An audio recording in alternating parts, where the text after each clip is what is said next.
Billy, What?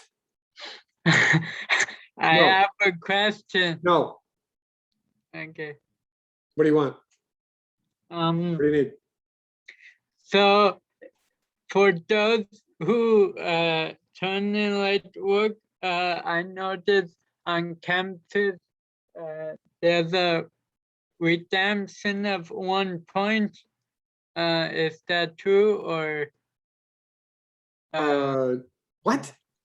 A redemption of 1 point? I noticed, yeah, like points colon 1 you put on campus for under late assignment. I put 1 point on that because that means I looked at it. Okay. And it's only 1 point because I have to put something in there. I can't make it 0. Okay. Canvas would not let me make it 0. I Right. thought you were giving 1 point every time. Well, we'll see. If it might get confusing if a person is uploading to that folder multiple times. And if it gets confusing, I'll just make a new folder. Okay. All right. All right. So Laura. Yes, I'm here. Why is this thing right here? It's my story, but about the commercial, but I don't know if it's needed or not. Okay, but remember that this was exactly 30 seconds, right? Yes. So this is your script? No, the action on my script is below the page. So there. All right, remember your map should be top down. Yes, but even the person? Yeah. Okay, I try in the right corner to do the person, the stand up. Okay. So I fixed so the bed. So you're saying that this is your establishing shot. So be careful because I don't quite see where your perspective is. And so I think you've got two things working here. And I thought we talked about this a little bit last week because yes, if I look at this and I make a couple of critical observations, the way perspective works is that this line would continue out and this line would continue out, and they look like they cross about right here. But this line right here is pointed like this. So I don't know what's going on with this, this vanishing point. Then this line goes to here and this line goes way up here. And so once again, I don't know exactly what's going on with, because you got a vanishing point here, you've got one up here, you've got one here, and then these guys have their own vanishing point. This one is left and right, but these guys look like they have a parallel or an isometric vanishing point. So so you have to be precise about this. If you set up your screen window, and it is something that you wanted to do first, right? Yes, and I think I fix it. So, and you say that this is my establishing shot. And remember, once you set up this window that you already established where your cinematic thirds are, you got a view,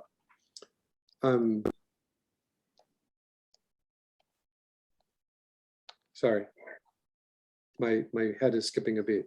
So you've got focal points on the cross for the cinematic thirds. You've also got a focal point in the middle. And I've always recommended to everyone that you use a horizon at or around the first third, up or down a little bit, at or around just to set a normal camera.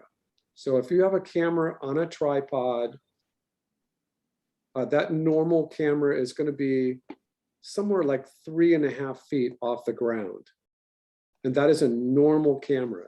If the camera was really high, right? Mhm. If the camera was like on a really, really high still and was looking down, then that means the vanishing point would be up. And so if you had if this camera was looking at this, that means the vanishing point would be like way off the screen and all the perspective would look like that. If your camera is way up here and looking straight down, that's a map. That's where you get the drawing for your map.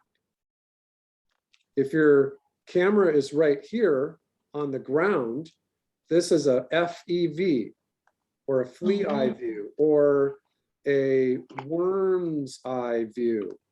And that camera, well, it depends on the actual inclination of the camera itself, but this camera can have a horizon that is right on the bottom of the plane. And this is not the most desirable camera, but if you have a camera that's like underneath and looking up just a little bit, then what that camera sees is that the vanishing or the horizon line can be below your screen. And that you could draw all the perspective you want here, but your audience will never see it. The audience will only see the perspective in the sky. This camera has no perspective, right? So Okay. we've got a couple of things happening here in this drawing where you've got this bed, which looks like it's from the map. And then you've got different vanishing points on each one of these things. And now I'm going to go black on you. Are you ready? Mhm. So I think that what you should do is you shouldn't put this bed in the middle. You could put a vanishing point right here and then just draw your grid. Just the first thing that you would want to do is just draw your grid, especially if you're drawing an establishing shot. So draw your grid, put the perspective up in the sky.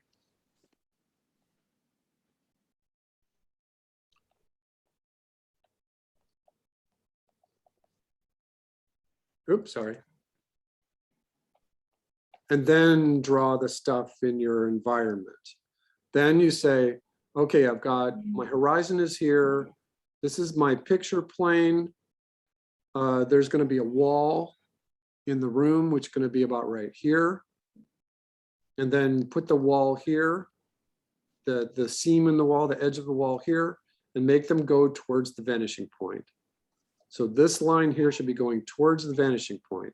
Same thing with all of the other lines on the grid, so that when you draw your bed, it follows the lines of your perspective. Like something like that.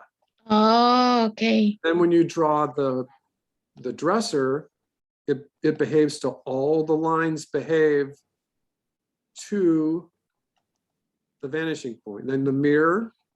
I got it. Okay. And then, so this is the wall. Mhm. And then your window is here. I'm drawing sloppy. That's And perfect. then your curtains. Right. And then the headboard and the stuff on the wall is in the right place. But then your character would actually be sitting here. Yes. All right. Does that make sense? Yes. Now, yes. All right. So I'm going to erase all this. If you Yeah. want this, then take a screenshot. Yes, I did. You did? Thank you. Yeah. Okay. Mhm.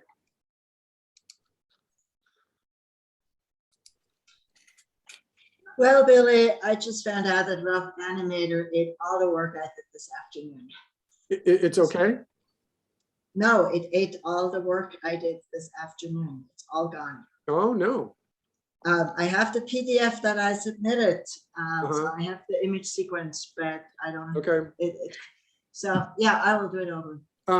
Try to open it up and see if it recognizes any kind of temporary file. Now, the temporary file that it saved is from earlier that day. Oh. So I have a partial save. Sorry, Alex. It's life. Okay, so now your story starts. Yeah.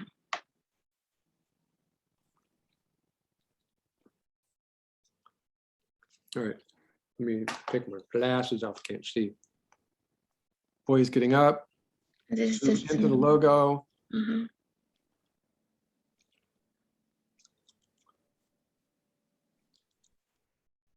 Okay, so this looks okay. All right, this is okay that your character is in one pose and then you want a second pose Yes. in that same shot. That's okay, that's good. And then he puts the gel in his hair, yay, okay, so watch your perspective in panel 13. Yes. Okay. And then for unruly hair like this. Okay, so this is looking pretty good. And it looks like your slug is correct. So everything looks okay right here. You just want to make sure that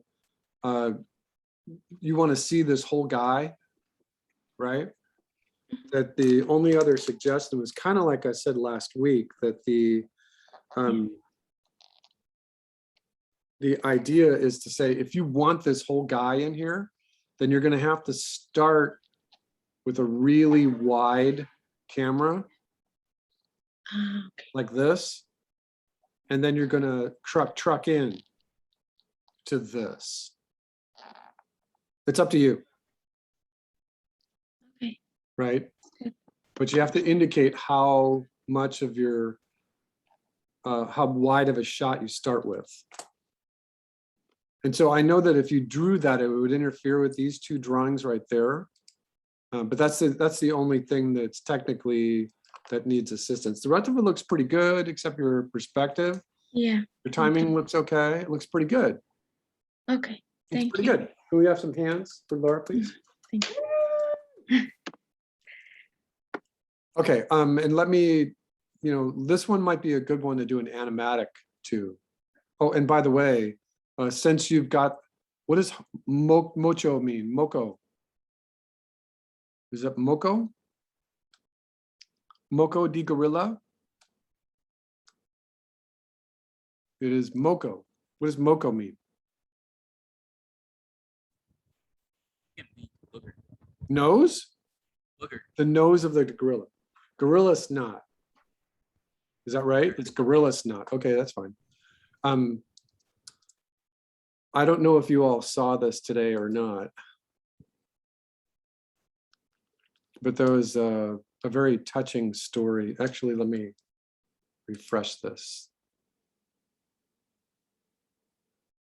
And it's only because you have a story about a gorilla.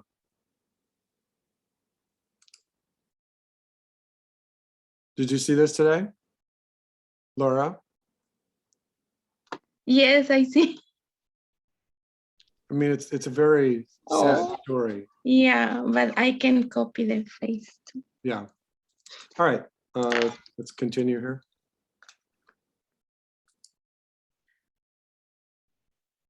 Actually, hold on one second. Alex, you're up. Monster bait. Do you want the script and stuff again with a storyboard, the script and map, or just the storyboard? Just the board is fine. We saw the script last week.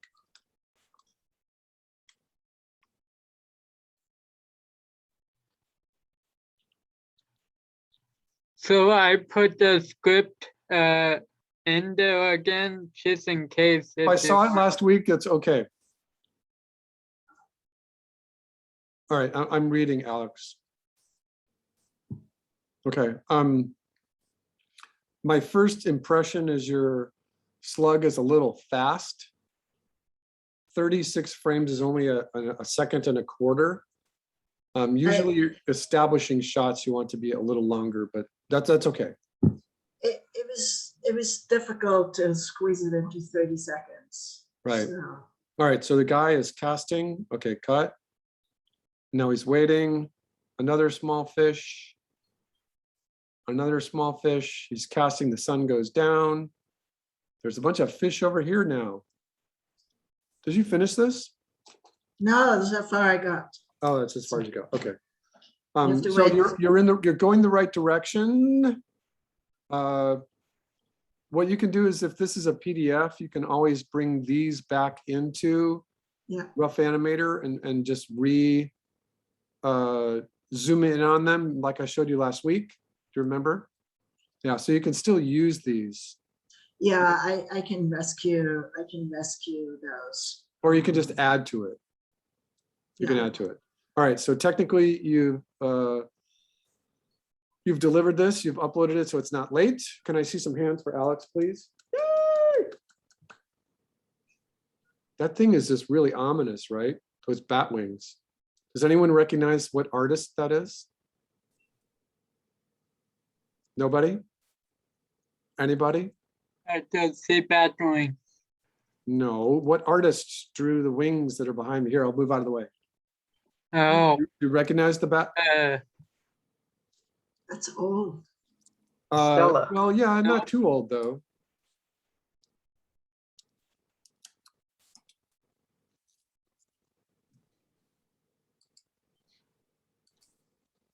Recognize any of this?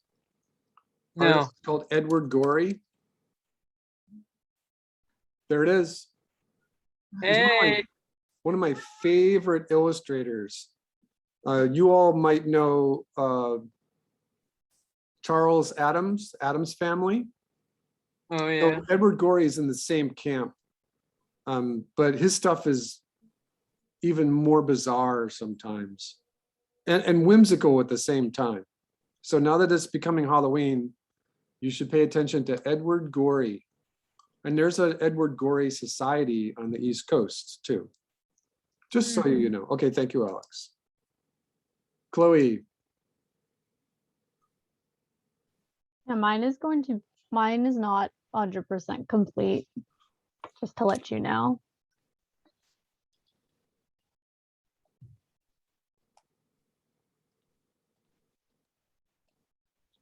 Is that going to say why?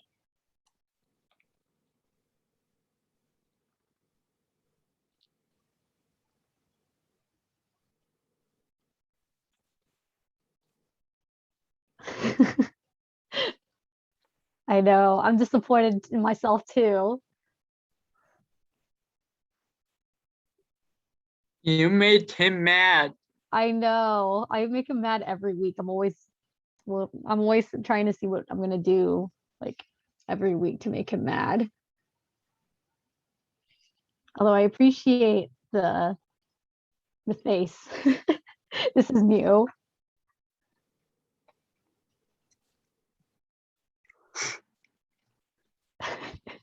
The professor. I know, I've gone and done it now. I can see your complaint to the school. Billy yelled at me on camera. What did he say? Well, we didn't say anything. He just drew it. Where did he draw? Chloe, don't do this. Okay, Don't draw a stick figure in your map unless it's lying down. it is lying down. Oh, it is. Yeah. That's from the first, Oh, okay. the second panel. Although, yeah, it's kind of hard to tell because I didn't label the panels and I didn't add the slugs yet. Yes. I want you to be careful of something, and I'm going to yell at you. Okay, I'm ready. This camera looks like it's pointing this way. Mhm. This camera looks like it's pointing this way. This camera's pointing this way. This camera's pointing. So where's your 180? Oh, it was supposed to be on the line on the right side. I thought it Here? wasn't supposed to Oh, I cross. see it. Yeah, I thought it wasn't supposed to cross that. Okay. But I'm just Oh, misunderstanding. okay. Well, okay. 180. Okay. So if this is all true, then you really want to put your 180 over here.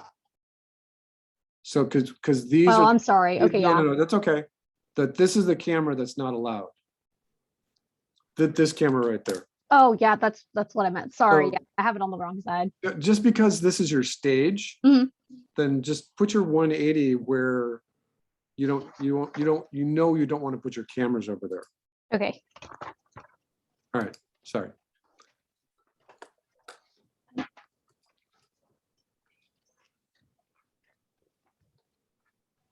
Shot numbers, Yeah, I'm panel behind. numbers. That's in the list of things that I have to do. Panel numbers, slug, in more detail.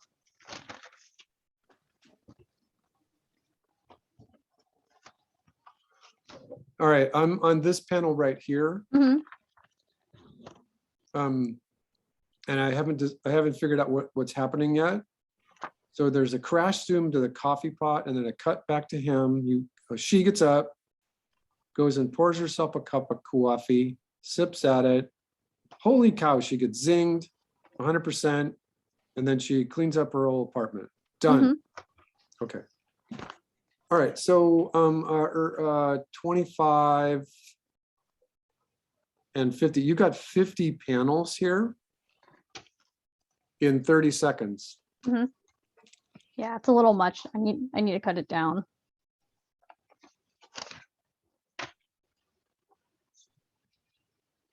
$50 panels in 30 seconds. And so that means you've got, oh, hold on.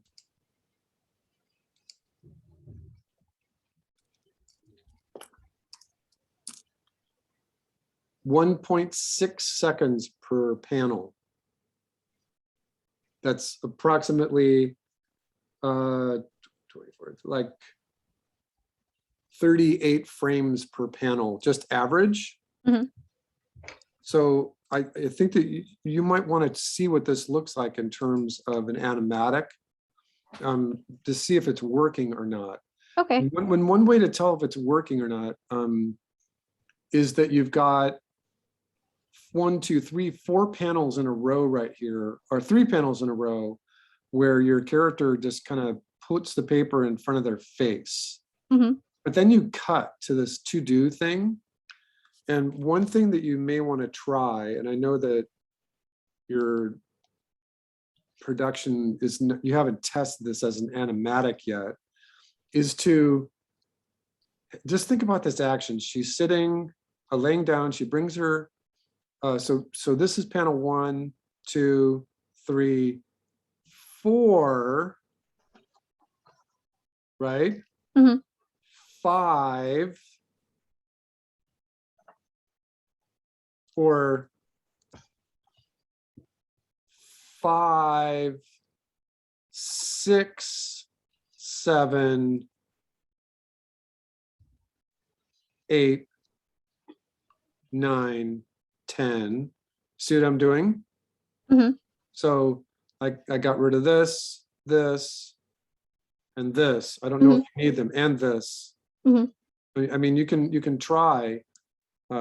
No, this is great because I don't want to have too much like stuff that doesn't need to be there. This increases your shot length. And then remember that even though you do have 1, 2, 3, and 4 in this one, all these are combined, that you might be able to just kind of start here and just zoom into the coffee pot. But remember, if your ASL is 3, you want to do all of these 4 panels in somewhere around 3 seconds or 2 seconds to see if it works or not. And then you do that to the next one too. And I erased my numbers. So the idea would be is that she drinks the coffee and she zings and cleans up her apartment, then she's done. I think it could be done. I think you just have to edit a panel or 2. Yeah, I think that you just have to kind of now test it to see if it's working. Okay. Because these are all like this, I'm gonna see if we can. Oh, I didn't do that right. No, I didn't. I'm gonna see if we can do the animatic with this one. All right, so I got your PDF. We'll see, and it's small enough. We'll see if we can do it with that. Can I see some hands for Chloe, please? Yay! Is it okay that I because I figured I would need to edit down because I know you told me for the script last week. I just tried to fill in as much as I could because I wasn't sure like what would be the best way to cut it down with like, I was just hoping that was one of the I things have no I was idea gonna what ask you're you. asking me. I guess is it okay that I put too much to start with and then edit down? Yeah, absolutely. Absolutely. Okay. I'm bringing up After Effects right now. And we'll see if we can do a really quick demo in After Effects. I don't want you using After Effects. It's a really wonderful but robust application. But we will see if we can do it quickly, right? All right. Do we have hands for Chloe? Thank you. Or is it hands for clapping or is it bat wings flapping for today? Bat wings flapping. I think it's Edward Gorey clapping. Edward Gorey, bat wings flapping. All right, Magnus. Hello. Why, how are you? Pretty good. All right, oh good, look at this file name. Isn't that beauteous? Alex, doesn't this make you happy? MM_FCOM, doesn't that make you happy? Fade in, careful of fade ins because that eats up time, right?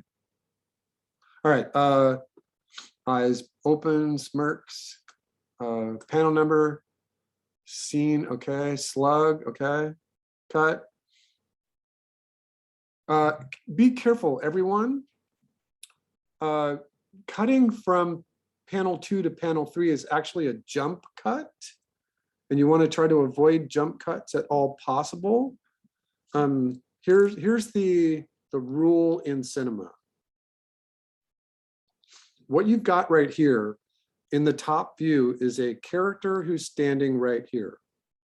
I'm just going to draw their nose, okay? See their little nose? And your camera is like right here in the top view. Okay?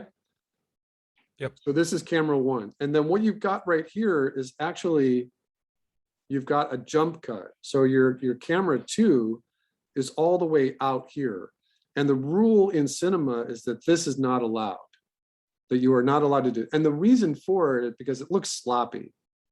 In the olden days, the projectionist would be in the movie theater and the film would break, right? The film going through and it would break and they'd have to stop the movie and they'd have to cut about 18 to 36 frames out, and then they'd have to tape it back together again, and then turn the light back on the projector and then start again.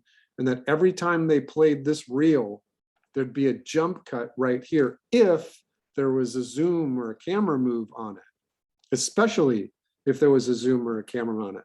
So that's why modern cinematographers and editors and directors try to avoid this kind of a jump cut. It just looks like it's unintentional. So the rule in cinema was that if you wanted to use a camera in this position, that you want to make it at least 20 degrees off the center.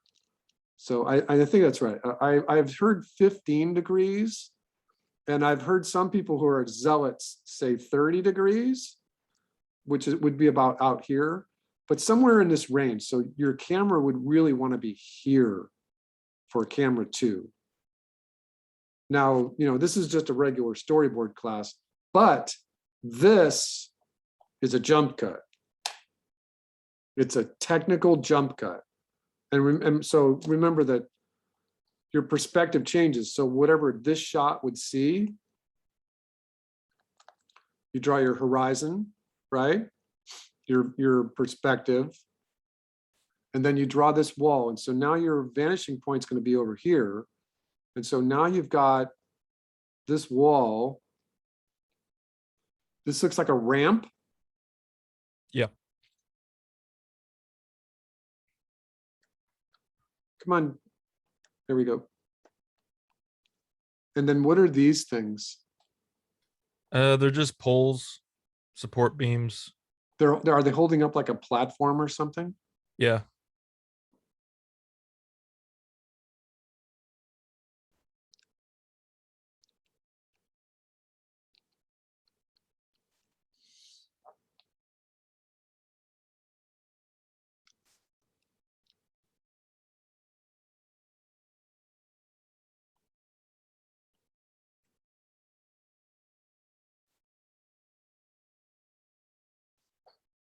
All right, so you've got left and right focal points, right? See what I'm doing? Yeah. And I think that if the camera, or if the character is going to be interacting with something on the left part of the screen, that this is why drawing thumbnails is actually really important, because then you could say, oh, you know, I want to make this the right focal point. And so you just extend your thumbnail and you cut out this so that now he's on the right focal point. And then you have to figure out what the rest of the stuff in this shot is over here, which I don't see right now. You know, there might be a bigger room or something. But so that also all of a sudden you've got, oops, you've got a shot that kind of looks like that. So you cut from the close-up to a shot that looks like this, and it's much more dramatic. It's also a little bit easier to draw. All right. But technically you've got a jump cut. Yeah. I should I should also say why I did that, so that I could reduce my average shot length, because it was previously just one camera right then when I did a zoom on my thumbs, and I took that out. Yeah. Well, you still can do a zoom. Yeah. You could do a crash zoom. If this character has got magic and he's going to be trying to lift up this lightsaber and all that through the force or something, then having a crash zoom is perfectly appropriate. And it doesn't have to be super fast. It can just be over 3/4 of a second. You know, just kind of think about me being a camera, right?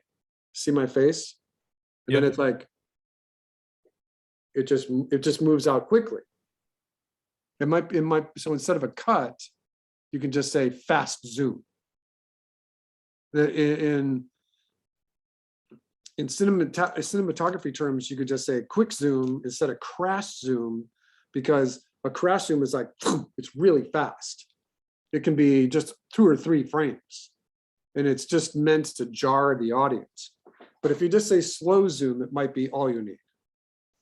All right, so then he uses his force to, so does he turn the hologram on? It's that- not implied, but it's a new scene. Well, here he's giving out his energy. Yeah, that's And then that's when sort we, of and then when we cut to this shot and you truck in, which is fine, then this thing just appears. Yep. Okay, so that's good. That's fine. All right, now we cut. Now this is the other side view. So this view, the panel 13 would be the camera over here looking at him. yes. It's over on stage right. Okay. All right, and then this guy comes up from the trap door and he cuts it in half. And he gestures towards the window. That's a window, you say? Yeah. Okay, and then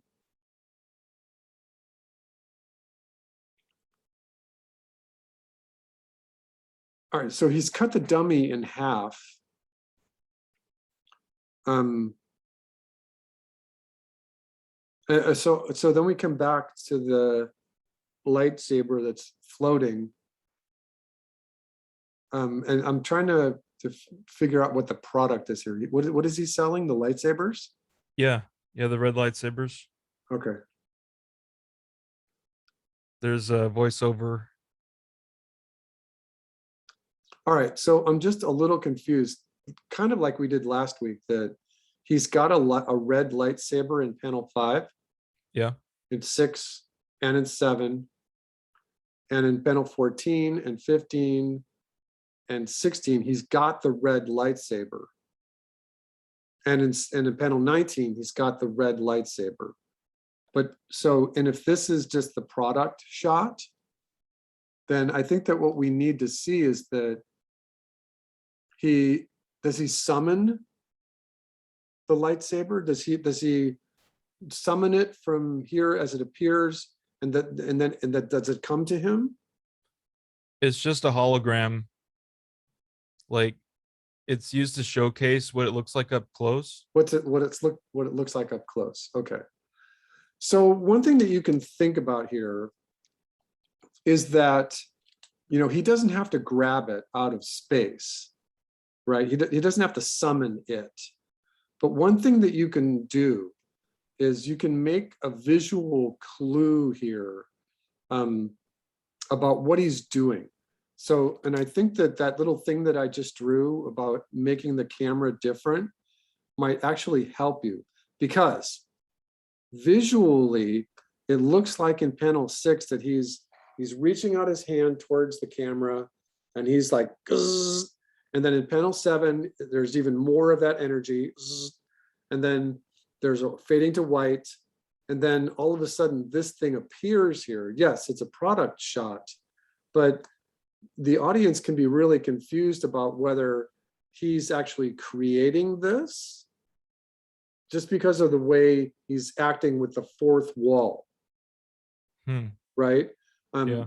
Because he's interacting with the camera in panels 5, 6, and 7. And because of that, now the camera cuts to wherever it's looking and it sees this lightsaber. In one respect, I think it would definitely work. But I think that if you wanted to make it better, what he's actually trying to do here is summon the dummy, right? So he's trying to bring up, so if you wanted to try to, you know, make this more professional level, is to stick with this shot in panel 13 and kind of rework panels 3, 4, 5, and 6, and 7, so that he's using his energy here to bring the dummy up and then cut it in half. And then there's no question about what he's doing with this force. But if you wanted to cut to this really cleanly, one interesting thing that you might do, and I'm just going to draw this in this empty panel here, is that, so you've got like the background drawn really quickly. You've got him standing near the center.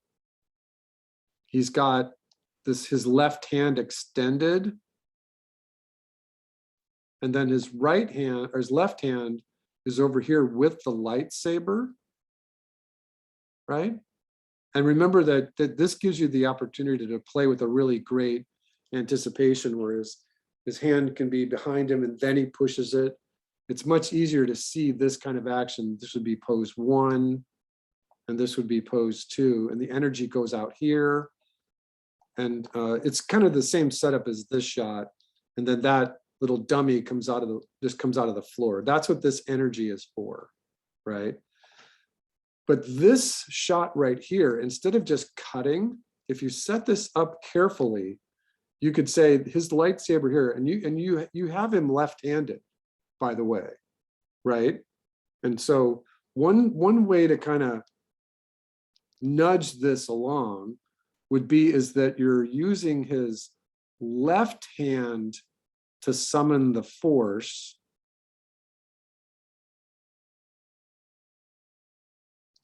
and his right hand has the lightsaber in it, like this.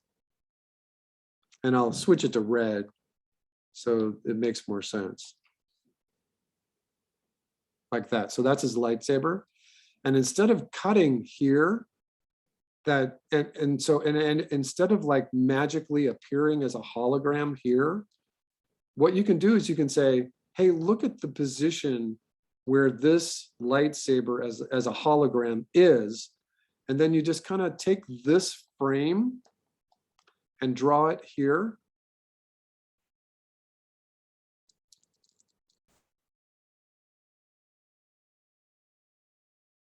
Is everybody listening? So would it be more like a match cut? Nope, nope, just watch. So this corner used to be here. This corner used to be here. So you're going to go like this. You're going to zoom and rotate at the same time.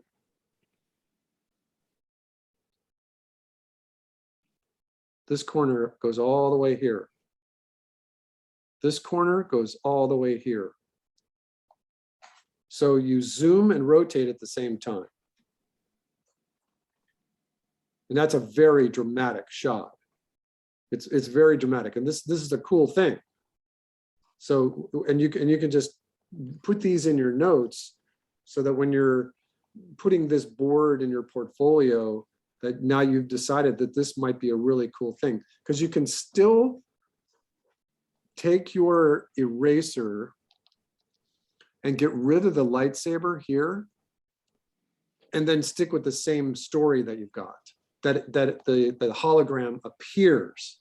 But in order to get to this shot, instead of cutting, it might be really fun to zoom and rotate at the same time.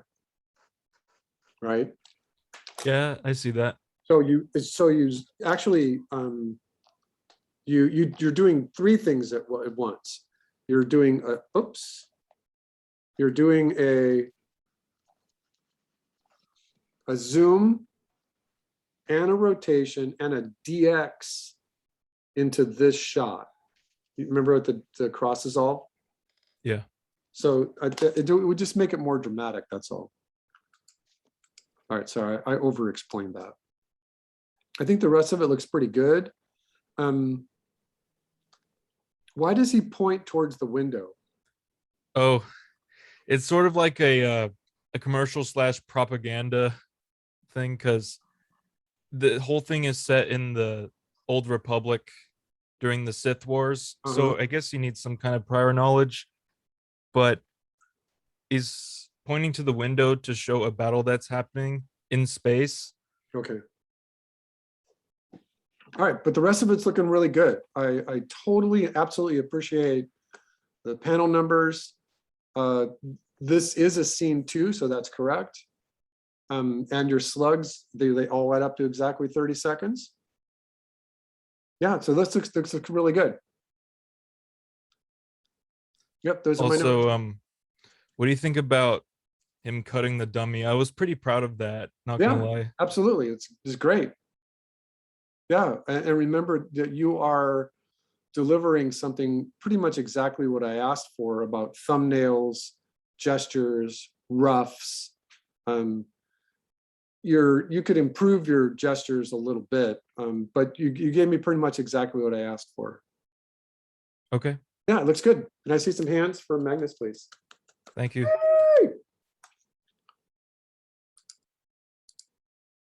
Kyle. Hello. Sorry, I had it played out as one per page kind That's of, and then okay. I have the full thing is down at the very bottom. That's okay. I see you got 18 pages. And look at this file name, Chloe, look at that file name. Doesn't that make you happy? And I'm only picking on you because I can see you. All right. Thumbnails, Kyle. These are more looking like finished boards, but that's okay. All right, I appreciate the perspective, and let's go.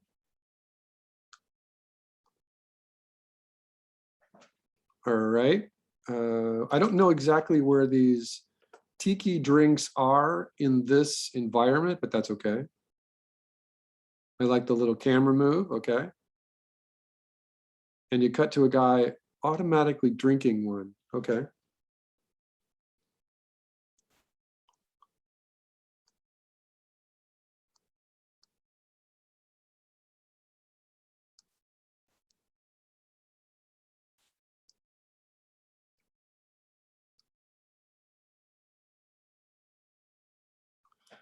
I'm going to stop right here. We are on panel. I don't know what panel we're on. We're on panel. It says panel 3, but it should not be. It's a different scene, technically. Oh, you keep your panel numbers consecutive. This would be 8. Oh, okay. 9, 10. I thought that it reset after each Nope. scene. Nope. Okay, Panel then I numbers need do to not go reset. back in and fix that then. Panel numbers are continuous. Gotcha. Okay, so we've got this guy here, your explorer. Yeah. I think that you should tell us, you should establish where your guy with the hat and the Hawaiian shirt is in this shot somewhere. Oh, okay. Even if it's just really simple, even if it's just to tweak your perspective on this room a little bit, and to draw like a little tiki bar, and even put that little tiki god right here. Mhm. And then you draw a silhouette of the guy kind of leaning on the bar, his foot up. He's got his little Mai Tai right there, right? He's got his baseball cap on. And then when you set this up, and he's in silhouette, right? Yeah. And he can be moving around if you want, but he's in silhouette. And so you set it up like this, and then you realize, oh my God, I've just drawn it right off the screen, right? You've just drawn it off the screen. So if he's on a focal point, one easy way to do this would be is to just extend the shot a little bit to include this, making sure that whatever I just drew here is still at the same ratio, Okay. and then just pull out. And then just as he's doing his little gesture of saying, hey, look, everyone, then you just truck out. Yeah, so actually where his hand is where the bar is. So I could actually just have him like Oh. right next to where the hand in Oh, silhouette all would be. right. Well, that's different then. Oh, I see. So this is the tiki god right here. Yeah. All right. So yeah, you could put him in silhouette just right here. And then, Oh. so if that's the case, then I should also add the other characters that are going to be in the that are going to be viewed from that shot as well. It's Then. it's good cinema. Okay. All right. And I think that if he was going to do so your guy is missing here. Yeah. Technically, he is absolutely missing from this shot. Because you cut to here and we don't know where this is, and that's okay. The audience doesn't need to know exactly where this is. We know that we're in a tiki bar, and we can see that the tiki god comes off the wall and attacks him, which is fine. But by this shot, this can be really confusing. Oh, okay. Having this guy just appear out of nowhere. So one of the reasons why we call this an establishing shot is because it just establishes where Yeah. everybody is in the shot. Or this shot. Now, one thing that as long as you understand that, as long as everyone understands that, one thing that you can do is you can, if you're thinking about this being like a mystery, that you don't have to give everything away. You know, the guy can be in silhouette, but just very lightly in silhouette. He can be the same color as the background, so that if someone was paying attention to the commercial the third or fourth or fifth time they see it during the Super Bowl, that, oh, that guy did not just appear out of nowhere, you know. And so it is a little bit of magic. There's a little bit of a magical element. Okay. All right, let's see how this ends. All right, so your tiki god attacks the Mai Tai guy. And so We get a cut to a different angle.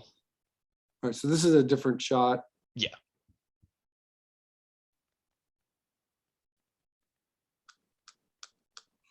And is he falling out of his chair? Yeah, he falls out of the chair 'Cause he's just as had the enough? statue comes after him.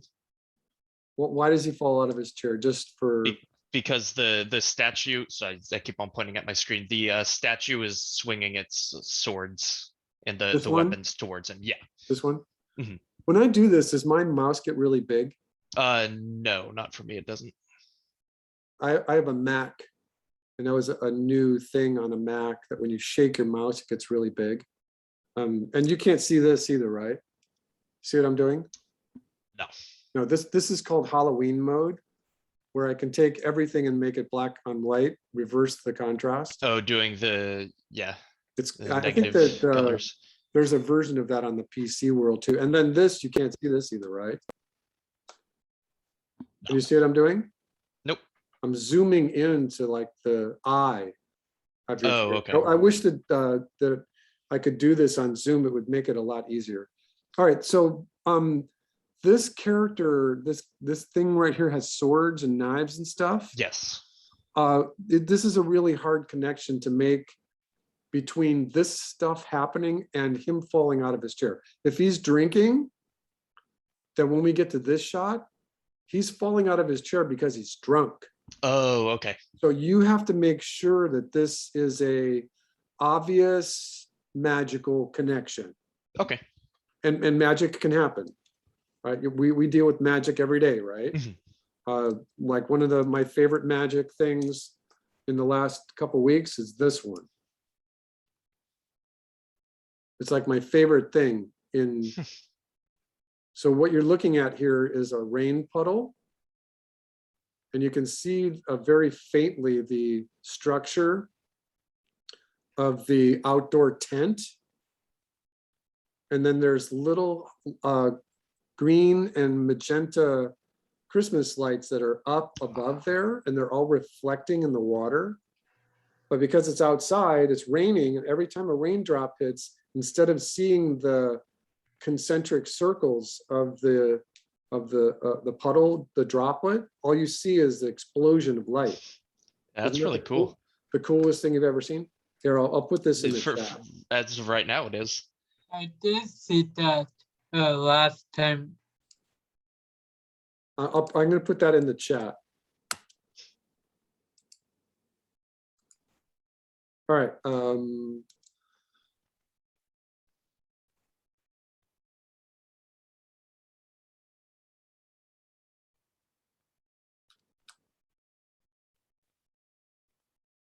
So this guy right here is slumped over. Yeah. And so too is this guy. Yeah, it's the same guy. So what is this? That's his drink, like the mug that's sitting Yeah, on you the table. missed it in this shot.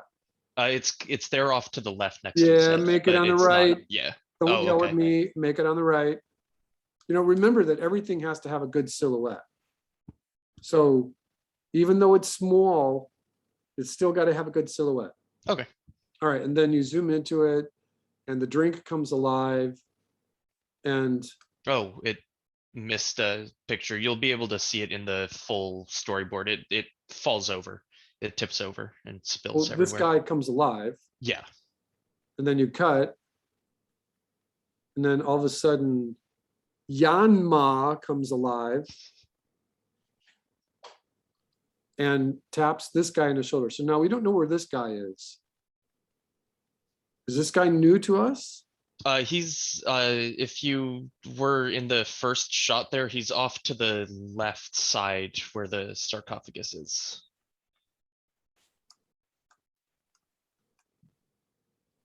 You can kind of see the silhouette in the table over on the left side. Oh, right here. Yeah. I'm going to yell at you. Okay, that's fine. I think that what you need to do is just make sure that you've got your cast of characters set correctly. You know, this is a cut, but you know, if he's wobbling around back and forth, you've just established that there's going to be something happening. Well, there's supposed to be, but it didn't upload the image apparently. So Oh, wait, but oh. you'll see it in the full storyboard section that's down at the very end there. So All right, so he grabs him and pulls him into the coffin. Okay, so these are actually technically full boards. okay. Remember that I was asking for thumbs. So my thing was that if I look at all of these, the production value is good and high. You know, these are great. They're done very well. I really would rather see you drawing gestures and setting the shot quickly. Okay. So that if there was any error that you could fix it very quickly and then go to final boards. Okay. You know what I mean? Yeah. So, and I think that they got, like I said, they have a high production value. But you didn't technically do the thumbnails with gestures roughly like I asked. All right, so he stumbles and just kills himself, which is fine. All right, and then and then this guy dies. He gets pulled into the coffin. So, and then your Safari guy shows back up at the very last frame. So what are you actually selling? Are you selling It's just advertising the Tiki Bar or the Adventure Club. the Adventure Club? It could be like an escape room, right? It's like a bar slash like escape room. Because everyone else has died or technically just got beaten up, it might make be fun if this guy's saying, you know, are you adventurous? You know, come on down to Tiki's escape room. Yeah, I didn't include the dialogue and stuff in the photos, but it is at the very end. If you want to add some adventure into your escape, then come to the Tiki Bar. So Right, but you could also make it visual where just because everyone else has died, that you can have fun with the idea of, you know, it doesn't have to be this kind of hand. It can just be like another mysterious hand comes in off the screen and grabs him. Right? They're just huge, just a really big hand. And it just comes in from the screen, and you know, it could do anything because it's animation. It can pull him off the screen, or it can squish him to death. You know, and then I think in the storyboards, you can just very simply add, how adventurous are you? okay. You know, the drinks are free if you can get away. You know, it might be kind of a cool thing. And are you in a tiki bar right now? You are in a tiki bar, right? Yes. You know, that could be your ending line. It could just be, the drinks are free if you can get away. You can have that. Okay, see some hands for Kyle, please. So, you know, I'm not going to ding you on the points, but go back and get the gestures into your hand. Get those lines of action into your hands better. All right, Emma.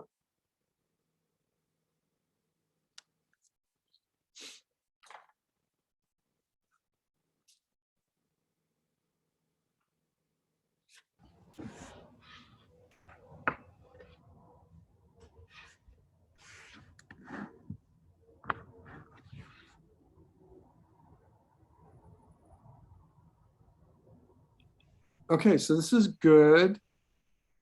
I'm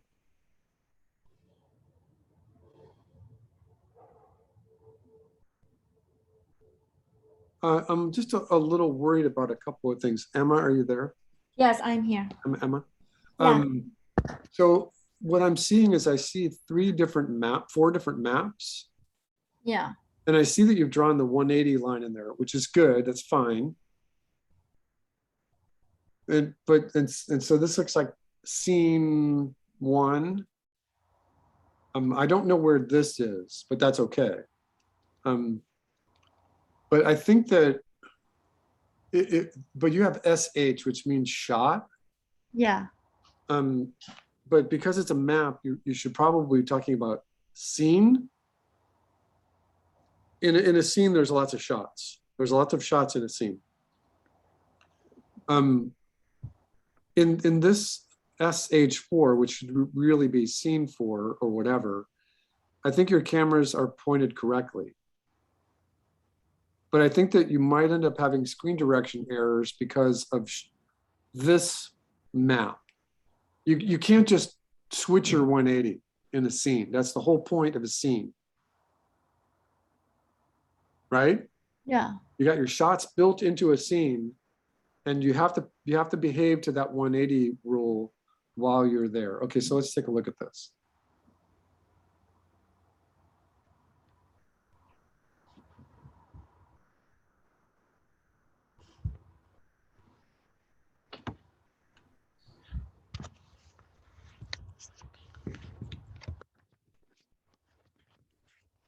Okay, so Emma. Yeah. You are establishing the 2 characters in the kitchen, and this technically would be shot 1. That is right. Panel 1, the panel numbers are correct. You didn't take a stab at your slug yet, okay? But when you, so I don't know where this guy is right here, right? This guy right here could be this guy. Yeah. See where my mouse is? And if it is that guy, then, and you do want this to be a continuation of shot one, then your camera would actually rotate to get to the camera. So here you've got like,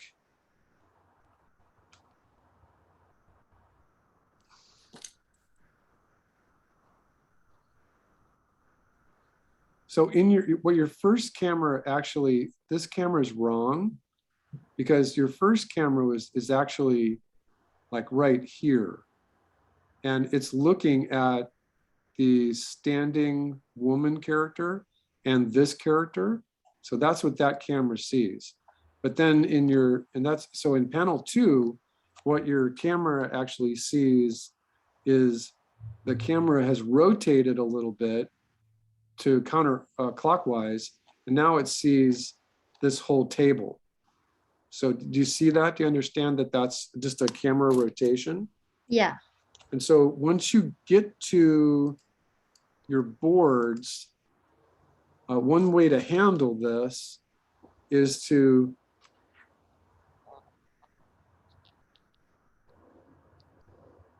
draw through your boards,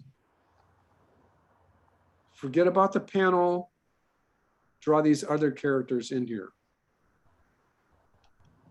And then just do a pan. So even though the thing that we just talked about was a camera rotating, Yeah. you know, just clockwise, that just doing a straight pan kind of alludes to that. And so this would be, it would still be shot one.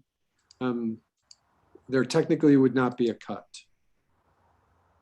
All right, and then you're just gonna cut to the main character. And then you truck out, because this guy right here, I'm imagining is this guy right here.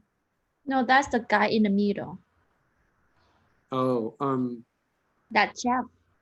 So so this is a cut back. Okay.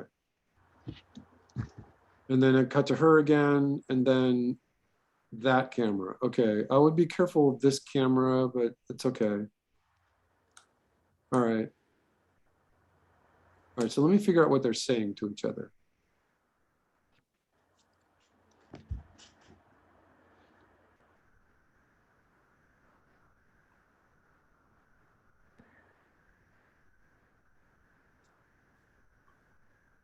All right, so he's got his laptop at the dinner table.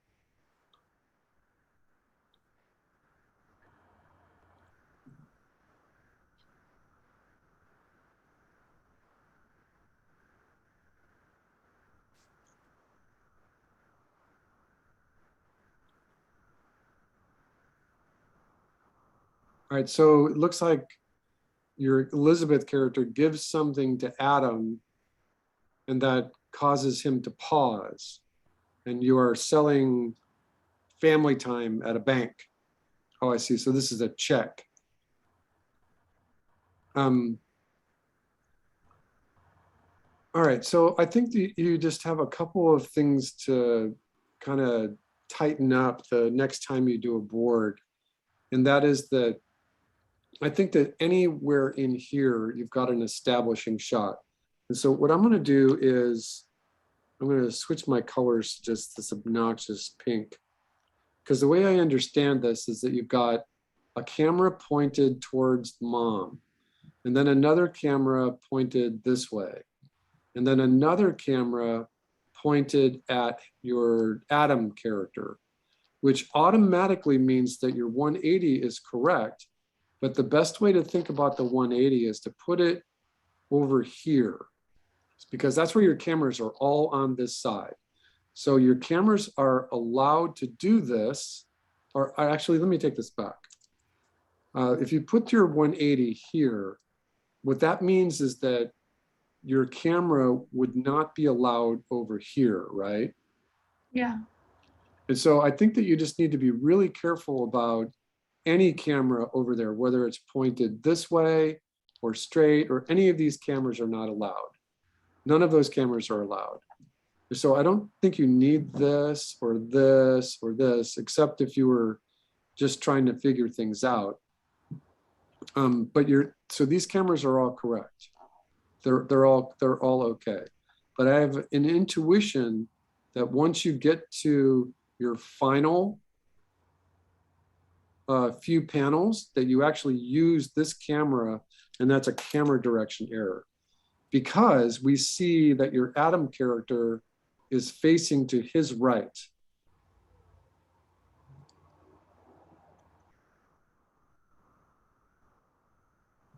No, I lied. I lied. Okay. Never mind. So I think it's okay. I got a difficulty because the table is round and then they sit all around the table. So when I want to pick, and then the mom sit next to Adam, so that's why when I want to do the camera, you know, like when the mom talked to Adam, I could not figure it out. So I thought that too short, I could establish like too short and could change it to 180. Did you see that the table is round? That's, yeah, like a rectangle, and then they sit all around the table. Oh, they're sitting around the table, right? So in the short one, you see, I put the narrows like Stephanie walk to sit in the middle of the table and next to Adam in the map. Oh, here. But there's a chair. That in short one, there's an arrow. Yeah, Right, okay. that what she sit. Okay. And then in short two, I want to face do the camera where Stephanie on the right hand side of Stephanie's Adam, and then they look at each other. Okay. Yeah, I think it's okay. It's a little hard to follow just with the drawings. You've got pretty much of a live action setup. And I think it'll work. So you're just selling the idea of investing in the bank. But I think that just story-wise, it's kind of odd because everyone would be eating dinner and Adam is just playing with his laptop, right? Yeah, he's it would be the equivalent of saying, you know, Billy, come to dinner. I'll play my game. Billy, come to dinner. I can't stop my game. If I stop my game, I won't be allowed back in. You know, it's like the youth of today that are distracted by playing console games. And so the idea would be is that you're playing on the idea that Billy is distracted himself from having dinner because he's doing something on his computer, but he's sitting right there. And so,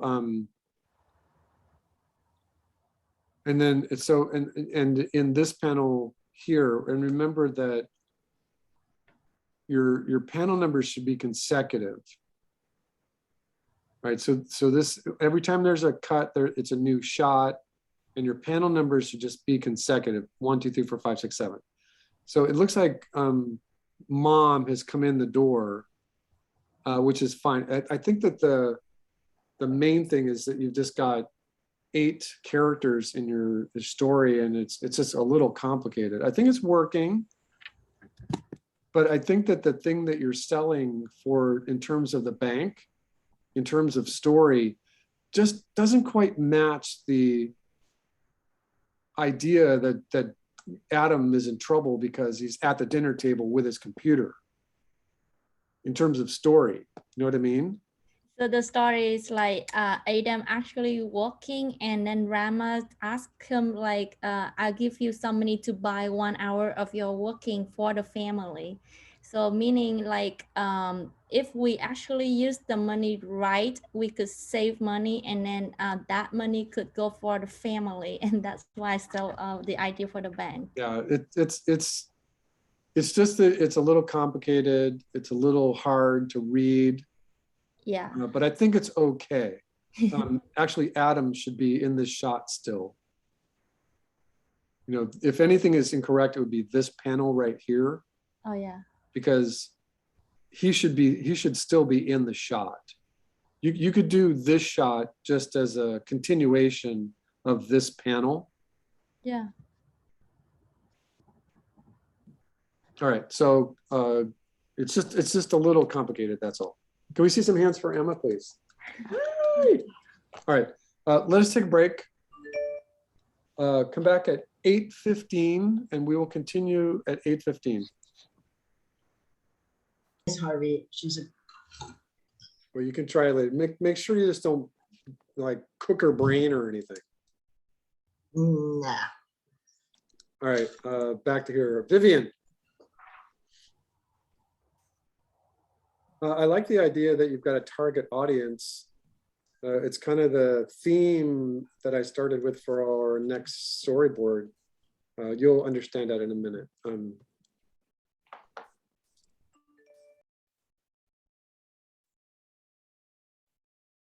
Okay.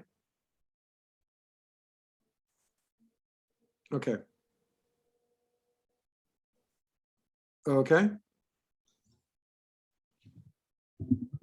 Okay.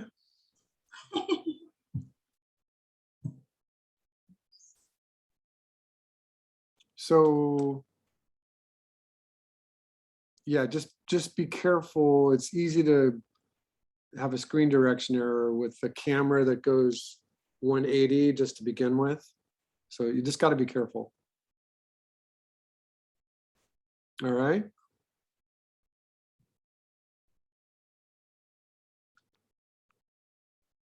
So I think this is kind of what they call a non sequitur. So he's looking at the map, or he's looking at the TV screen, and then there's a close up of the screen, I guess, and we see so the Oceania becomes the map. Is that correct? Yeah, so it switches from like the one with the boy to just the screen, just the TV. So yeah, I all- don't understand this shot right here. It's just part of the game.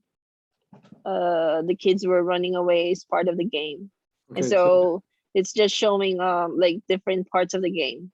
all right, so you've got shot one, right?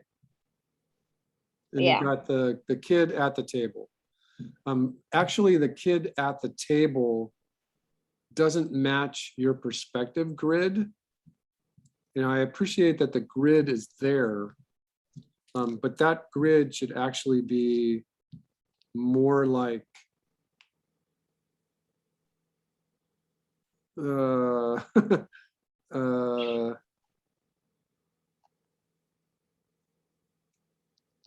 more like this, because the camera's looking down on him. And then this grid should be more of a standard grid where you use a central vanishing point. So just be careful of your grids. You draw them to follow them, not just to do them. All right, so then we cut to the TV or zoom into the TV, and that we are going to guess that we're now the camera is seeing this map. When we do this, this is shot one, panel one. Panel two, shot two. That's fine. This is still shot two, panel three. That's correct. Panel four, shot two. This is not shot two anymore unless the kids are running in the map.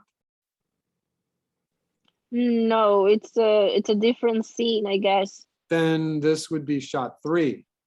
Okay, so when I change scenes, even if it's just focusing on the TV, that's still a different shot. Yeah, the hard thing is that this is a non sequitur. So what I don't know what that is. well, it doesn't follow. That non sequitur means it's non-sequential. It doesn't follow. Okay. So you've got your boy, and quite literally what you should be doing is if you have a shot like this, that you should draw the table, you should draw the table for the kid, and that you should draw these stacks of books over here so that we know it's a reverse shot. And then over here, you would have the little cup of pencils, Okay.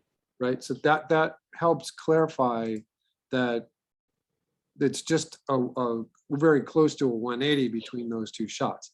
Then the camera goes in on him and he goes out, the boy goes out because it becomes the map. So this is very confusing. Where are these kids running away? Where are they? Just a different scene from the game. So this is a game? Yeah, it's so it's not all of the scenes are not there, just some part of it, because it's, you know, I assume it's a commercial, so you don't show everything there. All right. I think it's just a little confusing because you said you were selling Oceana, you were selling the idea of, you know, going somewhere, a vacation possibly. Oh, it's a it's a game. It's a children's game. Yeah, like at the end, it says, you know, it's available for iOS and Android. All right, so then the kids are running, and then what is this? Kids being swallowed by a whale. Okay. Yeah. All right. Now, is he playing that game or is he doing his homework? He was supposed to be doing homework in front of the TV. But he was just watching TV. Okay. Yeah. All right, so He's not playing the game yet. So once again, I think this grid is very close, but this grid is not. You have to make sure that you're following your own vanishing points. So for instance, to be didactic, make sure that you are following your own setup. Right here, this line belongs to something. You know, it goes out into infinity, it vanishes. So if there is a table in front of him, then more than likely the vanishing point might be right here.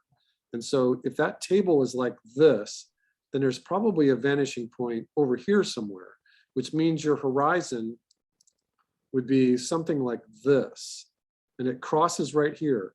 And then this line right here drives that line.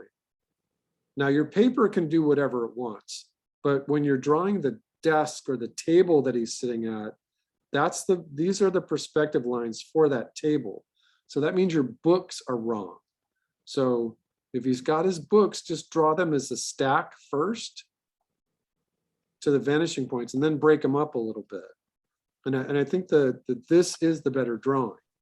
You know, get ahead, get a line of action, draw the body, think of the arms, and get a better pose in there. Because that's what you're supposed to be doing for the work in gestures, which means that your perspective, so you've used 2-point perspective here, which quite literally means that your grid would look like this. That's your grid. You're using 2-point perspective here. And then for whatever it does up in the sky as well. Even though you're only using part of it, you're using a 2-point perspective grid. So you can see how different the grid that I just sketched in there is different than the one you're using? Yeah. All right, so let me continue. All right, so then this is another part of the game? Yes.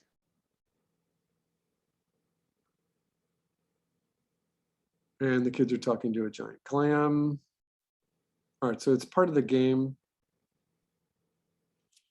All right, so if you say, if this is the thing, Oceana game available, only the brave make it, do these kids get eaten by the serpent? No. Well, you It's say well, it's It's a different. I don't know if you're familiar with the Choose Your Own Adventure. So it has different ending all the time, depending on what option the kids would choose. Okay, I think you just need to make that clear, because what you've got right now are the sketches for the vignettes that are within the game, right? I think that one thing that might help sell this is if you counted your story panels, you've got 1, 2, 3, 4, 5, 6, 7, 8, 9, 10, 11, 12, 13, 14 panels. So that means if it's a 30-second commercial, that each panel is on for 2 seconds. And if the shot length is 3.5 seconds, then I think you could use an extra panel or two to describe the action of the game that's happening in the story panels. And to make sure that you know, that the audience knows that this is the actual game that is being displayed, or are actions from the game that are being displayed. But the thing is you say only the brave make it. So what is supposed to be going on, like for instance here, if these kids are interacting with the sea dragon and they kill the dragon, then they win, right? Only the brave make it. Yeah. But because it's a game, does the dragon kill them? It depends on the option that they can choose. You know, they can choose to just like stop the game, like go, you know, like one of the option is to take a nap or that's go true, back but home. as the storyteller, you need to pick. For this one, Yeah. okay, so I have to show the ending as part of the commercial. That's part of the story. If you're going to sell the game and you say only the brave make it, then did the kids kill the dragon or did the dragon kill them? We don't know. We have to buy the game to find out. Yeah, that's what I'm thinking Well, too.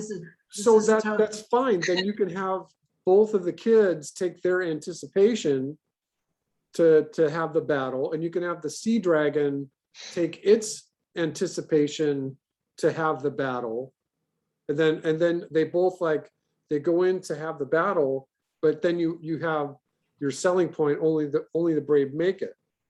So I'll add another panel with the kids battling the dragon. Yeah, or just before just the anticipation of it, you know.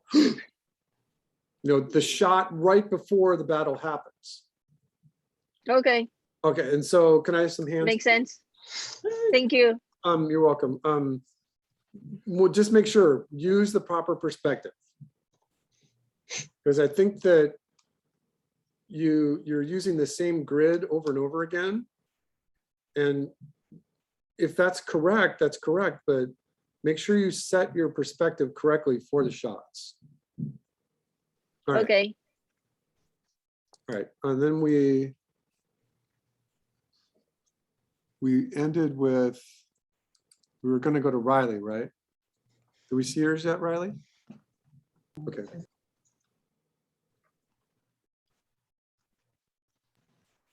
All right, so remember, you're doing a 30-second commercial.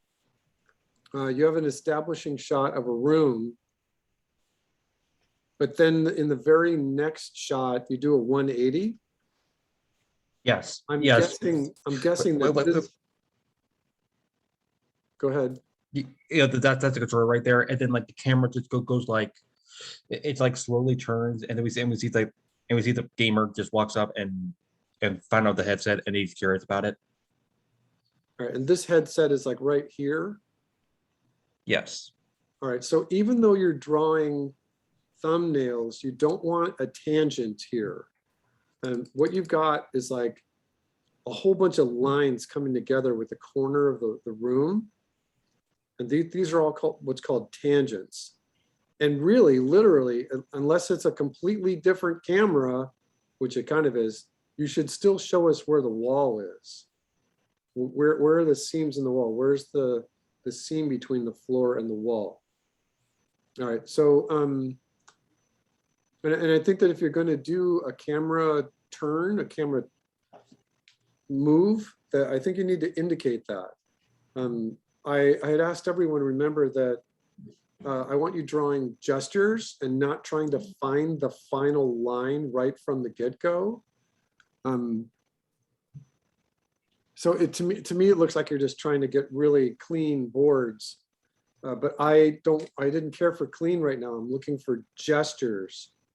I'm looking for the power of the pose, not the final lines. I'd rather see you sketching than trying to clean up your lines. Okay.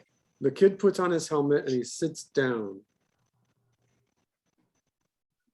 All right, so this is an awkward shot right here.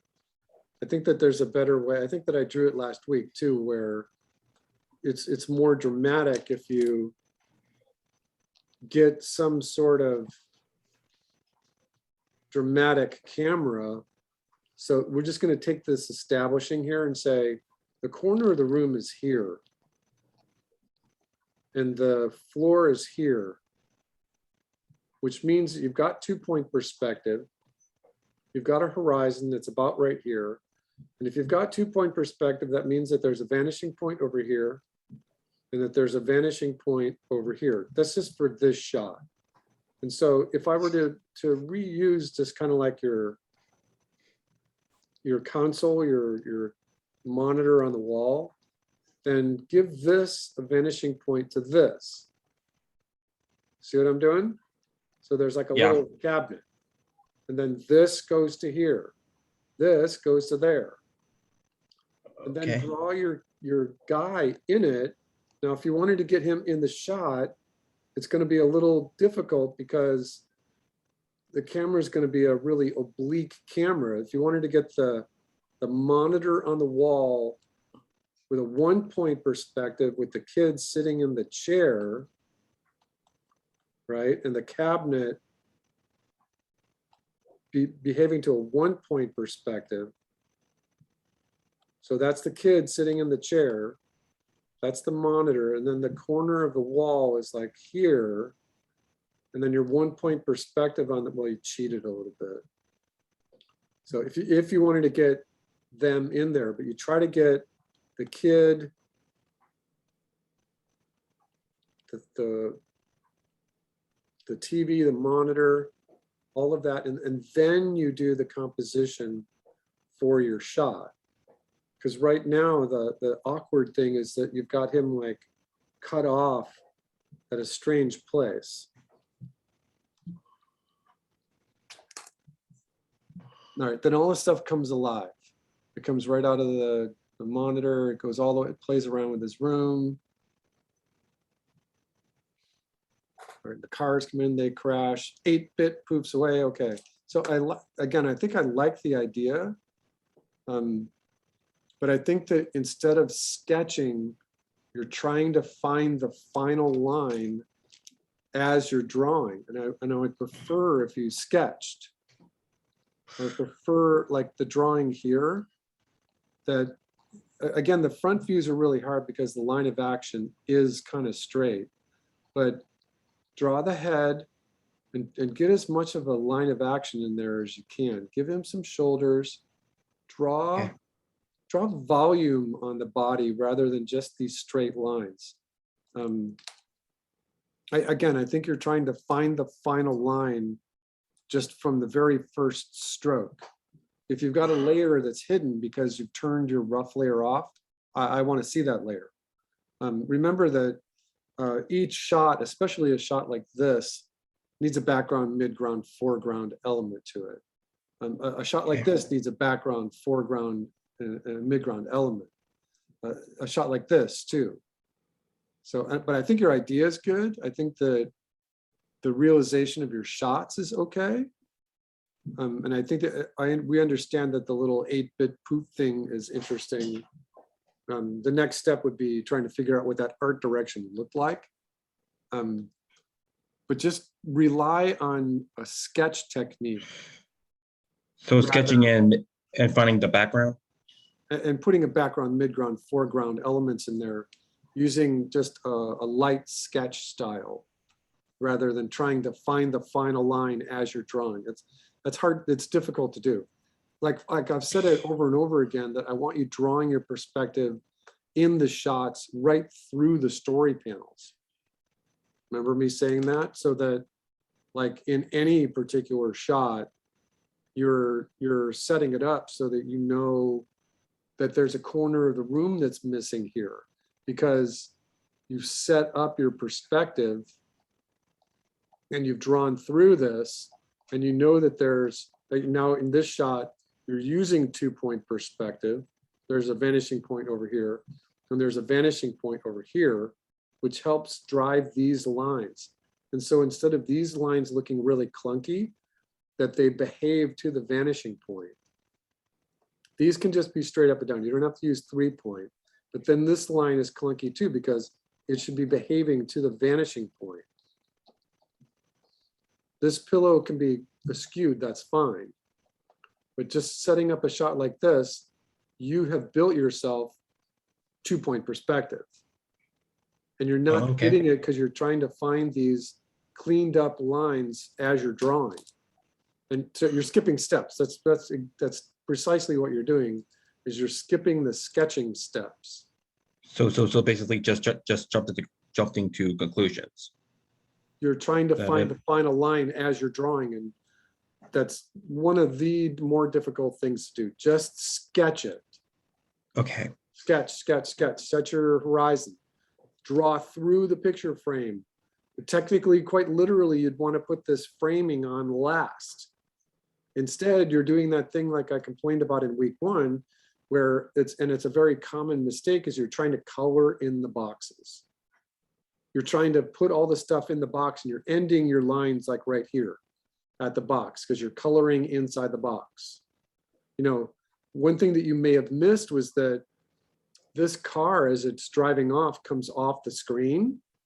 And so if you remember seeing Spider-Man Into the Spider-Verse, that they play with this thing on the screen where you actually see in one particular shot or two that this is all black right here. And they just disguise it really carefully, because this car breaks the picture plane and comes out of what looks like the screen. Comic books do that all the time. All right, so again, I think your story is working, but you just need to get that sketch style in your hand. Can I see some hands for Riley, please? Hey. Sketching. I got it. Sketching, got it. Yeah. All right, Gio.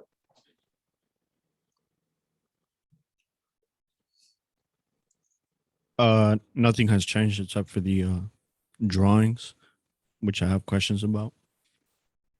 Well, okay, but there's only one drawing. Yeah. Oops, sorry, I went backwards. Go ahead, what's your question? So basically, I was just saying, I don't know if you remember my script, basically about a bug and a wolf. Yeah. And I remember it. Yes, and so this is like the starting conflict, but I'm just wondering if I am skipping way too much, if I need to be more clear, maybe add more Well, panels. right, if you have a 30-second commercial which comes out to 720 frames, and your ASL, your ASL is 3.5 in American cinema, then that means that there should be somewhere between 8 to 10 shots. And each shot should have 3 story panels. Sorry, it's not drawing for me. 3 story panels. So that means if you have 10, that means you need somewhere between 25 and 30 story panels to tell a 30-second commercial. Yeah. But like here, for example, the bug is just going around him, and then he just yawns, and then the bug goes inside the wolf. Is that clear enough, or do I need to extend that? Yeah, more? but that's clear enough. But is that their whole story? What are you selling? No, it's not. No. Bug spray. This is just a starting conflict. Yeah, I am gonna. I think it's working. Remember that this is your panel number. Right. And I don't Yeah, know if yeah. I don't know if I would use 003 or 001 unless you knew that you were going to go into the hundreds. For your panel Okay. number, you can just write 01 or 02. But it's okay. But remember that this upper right is Yeah, shot. it should go at the bottom. Yeah. This should be shot 1. And And then remember this. that I circle it whenever there's a new shot. And then this is your slug. And that Yeah. really you need your screen direction, you need your camera, you need your action, the inner voice like we talked about. Yeah. All of that stuff is not here either. And I complain about this all the time, but this is not enough room to draw. Yeah, I know. Yeah. So I need to make you're them smaller. setting Yeah. yourself up for problems. And really, this is not enough room for all of this stuff. And I think you may be drawing too big. Remember that if we Yeah, I have a problem drawing pretty small. So well, remember that if we're using 16 by 9, that the iteration then is 8 by 4.5, that's too big. And then the next iteration down is 4 by 2.25. And these are full board size. So the next drop would be 2 by 1 1/8. And so this is a really good thumbnail size using the same ratio. And remember that the idea is fast. You should be able to do thumbs for all 25 to 30 panels here in less than an hour. If you had Okay. 2 hours to do the homework, you could do this twice. All right, you got your notes? Yeah. Right. Thank you. Hey, you're welcome. All right, I think we got a couple more. Randy?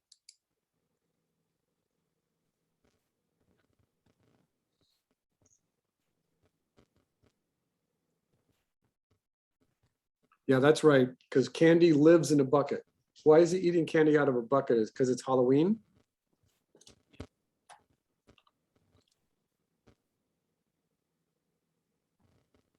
And you switch from candy to fruit.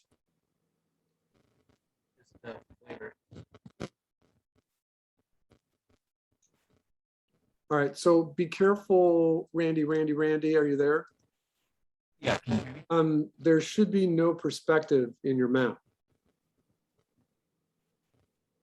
Right?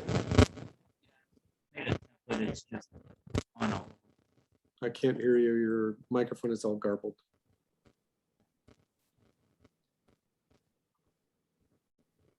Put your panel numbers on the top left.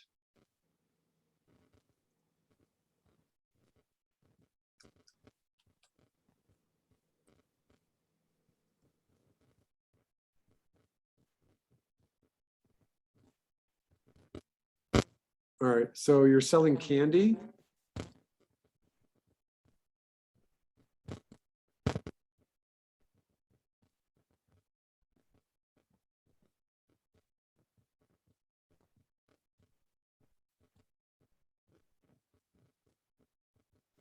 Fruit flavored candy. All right, I think you've got the idea here. So they're going to do this arm wrestling match. A couple of things that I would like you to attend to if you had the moment, and that would be is that, your panel numbers really should be upper left, and draw these a little more cleanly. This is okay that you've got your slugs down here. It's very rare to see time slugs with minutes and then parts of the second. It's a better translation to either use frames, and in animation, we went over this where, if this was actually 5 seconds, then that would be 5 times 24, and that would be 120 something frames. So this should either be in frames, which is, or looks like it might be 48 frames, or in seconds as 2 seconds. This is a much better slug. Your camera direction, your screen direction, your action, your dialogue, that's all missing here. Try to be more neat about these, the drawing of your slug. It's the technical part of it that helps drive it. All right. Again, I think your story is working okay. Your drawings are a little messy. And remember, rough is good. Like these guys here are starting to look okay right here. But I think that once you got the crowd is okay too, but these guys here in these panels are just looking a little messy. If this character right here is supposed to have a strong left arm, is that the whole point? Yes. Then I think that you're disengaged with your character. You're a little bit too far away to show that point. And this should really be more of a mid shot. All right, and then I think the one thing that's just kind of missing is the idea that the winner should be holding the candy fruit. You can cut to this at the end and have a product placement, that's fine. But whoever won should be like, they should get their reward. They should get their candy fruit. All right. Thank you, Randy. Mr. Randy, I have some hands for Randy.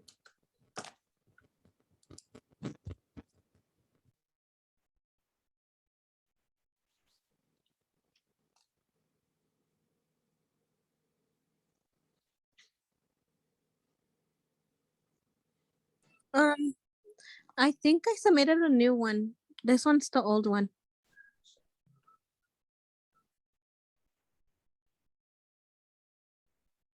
Is this right? Yes. B3? Mm-hmm. Okay.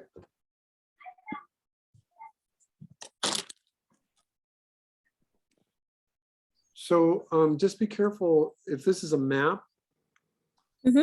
then this vase of flowers should not be anything more than a circle. Okay. And you should have your line of action in there. If this is the line of action, this line right here, Mm-hmm. is this supposed to be the 180-degree rule? Then it's in the wrong place. Oh. Because your cameras are facing it and your cameras can't do that. But let's look at your, so this is your establishing shot. All right, okay.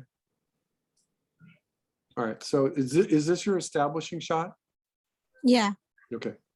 So the bee comes in, he's eating the flower.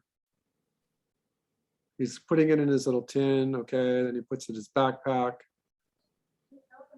All right, so you decided on the thing that we talked about last week, that he's actually going to go out the window, Mhm. going to go to his little hive. Okay, good. And he goes in there and he makes the, okay, so that's good. So yeah, this works. Are you happy with it?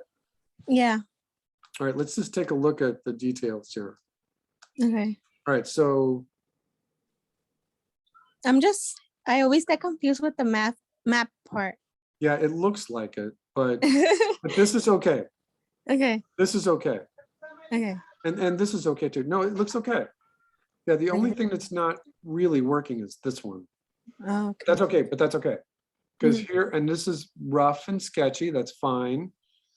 Technically, you're missing the background and midground elements, right? You want to dress your shot. You want to tell everyone what's going on in the shot. Where are we? We're inside the house.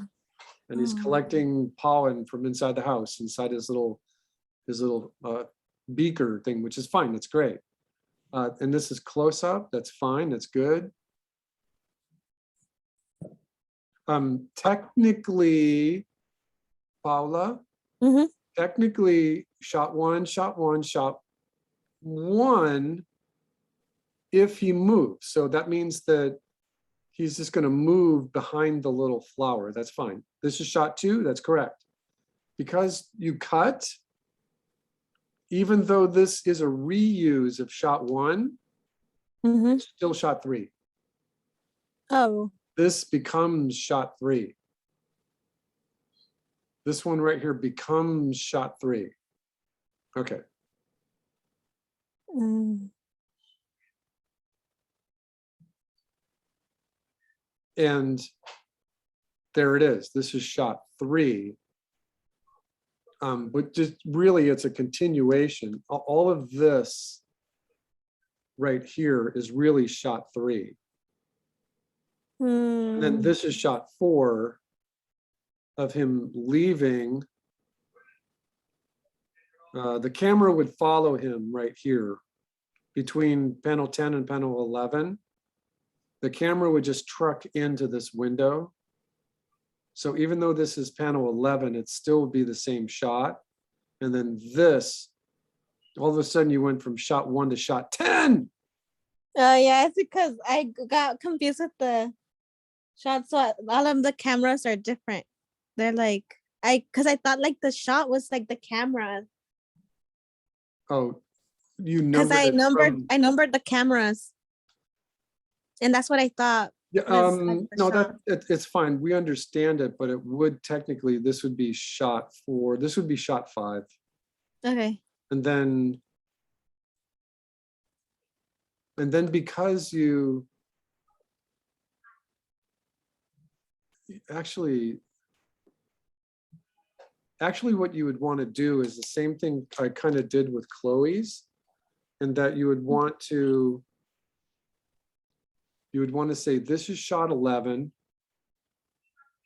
and then cut on panel 11. This is whatever it is. This is, I think it was shot 5. If I could be mistaken. But right here, this is going outside the house. So in your map, you would say that this is your table. This is the vase. The bee collects his flower here and goes out the window, right? And so your camera here is watching the bee here. So that's shot 5. This is shot 5. But then this shot is here, right? And so this ends up becoming shot 6. Shot 6. So this would be shot 5, and then come to here and go shot 6, and then just continue to follow right here. And your camera directions are missing. So this would be following, camera follows. And so this is still shot 6. And then if you wanted to go wide, then you can pull out, or I think your camera's okay, different enough that this becomes shot 7.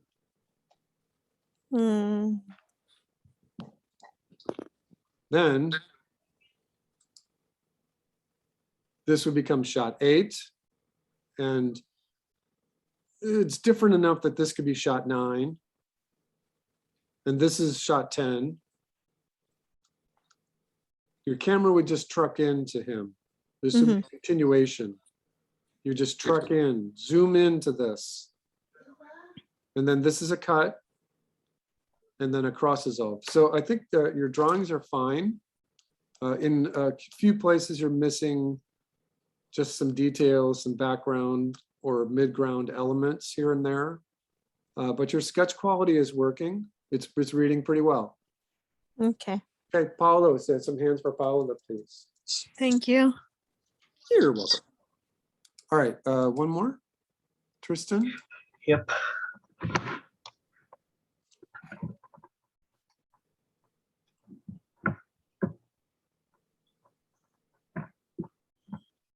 Oh my God, what have you done to your character? You killed him. Okay. I took the advice of the character design you suggested. Okay.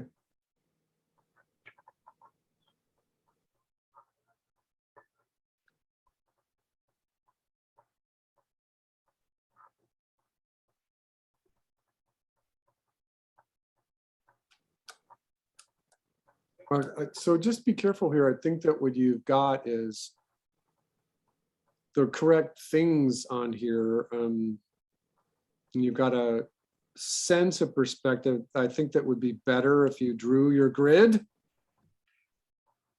Right. Yes. And then you've got 2 seconds, 3 seconds, 4 seconds, 6 seconds, and nothing's really happening. So if you really wanted me to wait for 6 seconds, actually that's right. right. That's a lot of time. His right arm is moving actually. Huh? His right arm is moving slowly. That's okay. That's tedious. It's a total of like 7.5 seconds of just his arm moving.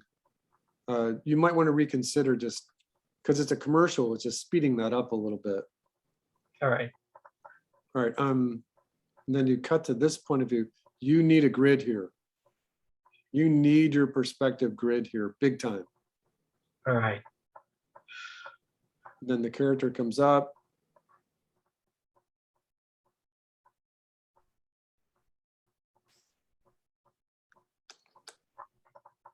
All right, so if you're going to zoom into that hand, I think that you need to show it here, because you've technically just cut.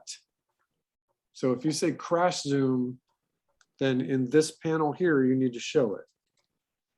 And in that panel right there, you need to go in and say, okie dokie, we're going to bring his arm out and you're going to crash zoom. I should have made it more. At this point, it would technically be a zoom instead of just a truck, because you're going so far. All right, and then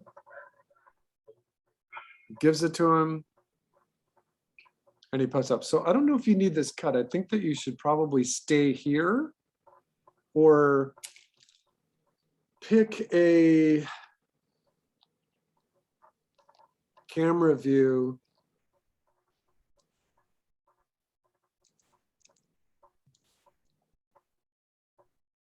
and set it up so you've got, just pick a 1-point perspective. Get the sky in there. Right. Get your character laying on the ground. You know, whatever, all messed up. The other character that's helping him, she's kneeling, right? Yes. She's got her water there. I think that this camera would be better.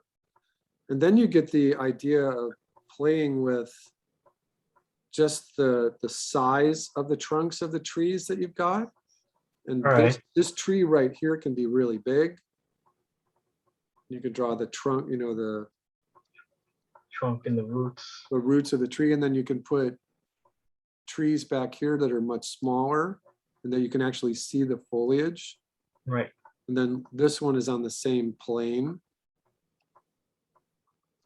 So you can see just by setting it up here, just like I've got it, that it's more interesting of a shot. You can even draw the little pathway that he's on going off into the distance like that. Once you've got your shot established there, then you could say, what do I need here? So instead of this shot right here that you've got, you can start out with your camera here and then pull out to reveal whatever aspect of this sketch that you just drew. And I'm drawing it right here in Zoom with the Zoom tool. And the Zoom tool is rough, but you can see that it's actually a better composition. You're following the rules of cinema and drawing a little bit better than just putting your camera here. Right. Okay. Start here with a 1-point perspective shot, and then you can slowly truck out to reveal your composition. You do a drawing like this that just takes 10 or 15 seconds or so, and then if you really want to, you can go tighten it up a little bit. But remember that this kind of drawing was due last week, and I told everyone, just give me gestures, just give me rough gestures for everything. Because in the shot that I just drew you, this would work better. Okay. Him coming back to life in that shot that I had would work better. All right, and so again, a shot like this, you're trying to find the final line as you're drawing. And don't do that. Sketching is better than drawing stick figures with arms stuck on them.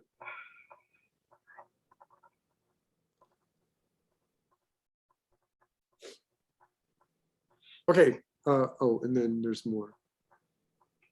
Fist bump, and they run off into the distance. All right, so your story is working, you just need a little camera work. And you gotta, I mean, that's good too. And you just gotta remember background, foreground, midground in every shot. And in this phase, there should be a perspective grid in every shot. Perspective grid in every shot. Okay. All right, got it. Right. All right, we're gonna pause for just a second, everyone. We're not technically taking a break. We're just pausing for just a second. Chloe, you're in charge. I have a question for everyone. Does the vanishing point has to be inside the panel? No, it can be anywhere you want it to be.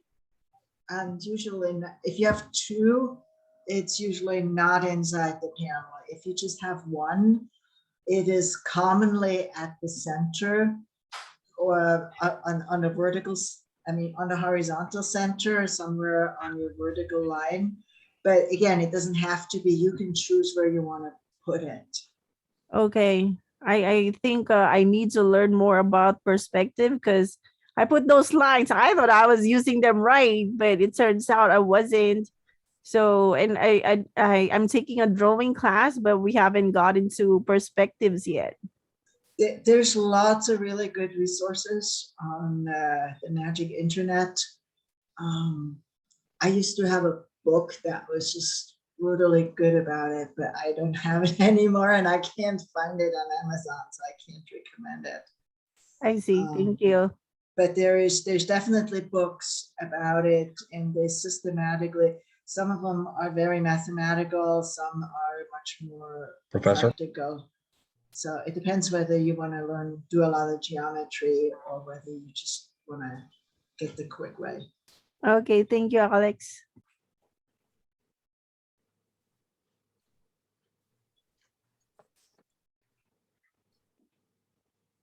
Yes. Question? Sorry, I'm waiting for someone to come to my door. He said he was there, but it's late. Are you ordering pizza? Huh? Are you ordering pizza? No. Oh. They have a service that comes to my door. He delivers me dead bodies and then I eat them the next day. Oh, yummy. Yummy. Yeah. Do you cook them before you eat them? No, I eat them raw. Ah, you must have at least 30 points in survival. Right. Do you eat the whole body or just the head? Just the head.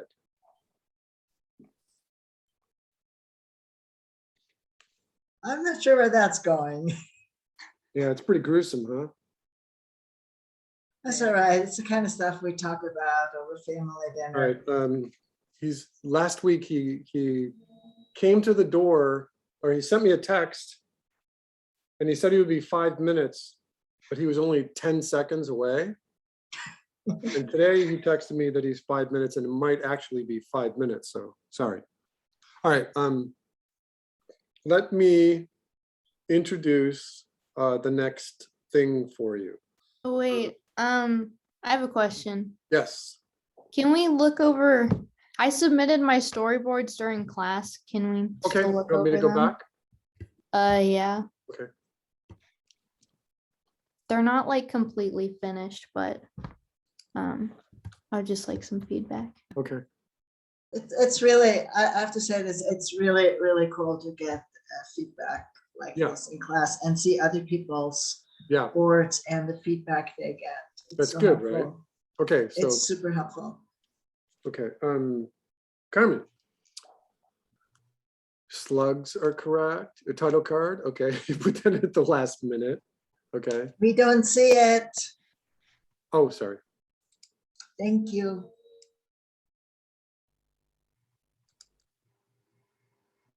There. Now can you see it? Can you see it? Yes. Yeah. Okay. Yes. Okay. Oh, yeah. pulling out his backpack. Zoom in on the candy bag, okay. He bites his candy. The pupils become fiery, which is fun for sure. Absolutely, and the sweat, okay. Line quality is good. Careful. Let me just check. Okay, yeah, this technically is all shot one, okay, okay. Okay. So here you pull out, okay, so I see your arrow, your direction arrows. Okay. And let me just check something here. So your bus stop all of a sudden becomes something else. It becomes a death stop. Yeah, I wanted to have like the landscape change kind of to like reflect like the different flavor of the candy, you know? Right. So like everything comes all dark because it's a Sure. spicy candy. So yeah, that's a cool idea. Okay. And you got this volcano that's going off. Okay, so I think this is working pretty well. And you cut to a different view here where the schoolhouse is now burning down. So this is all okay.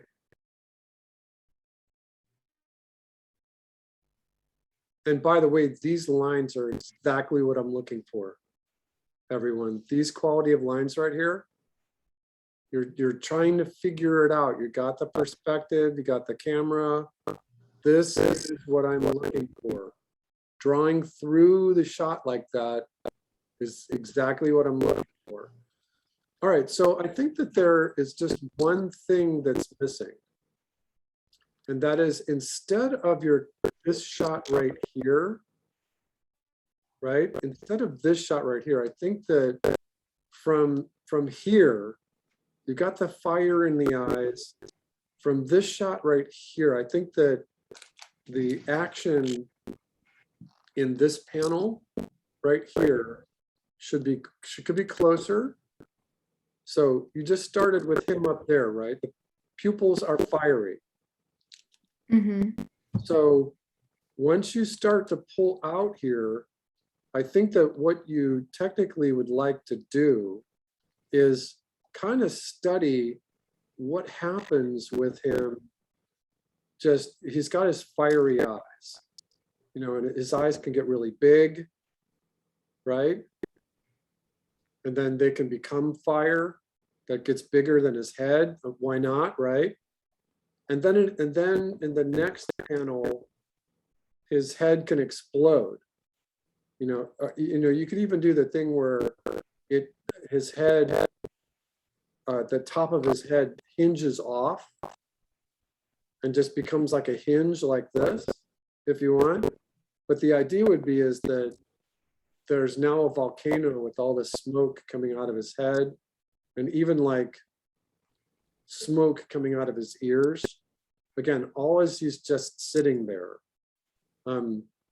Because I think that the fire in the eyes that we saw up here and the connection to all this stuff that's happening in the background, right? All of this stuff. Why wouldn't it not happen to him too? Why wouldn't he just explode? You know, his eyes are going to go like this, and they're going to go, you know, cross-eyed or something. Or, you know, you study it where it's like looking up doesn't quite work, or, you know, looking to the left doesn't quite work. But maybe looking straight at the camera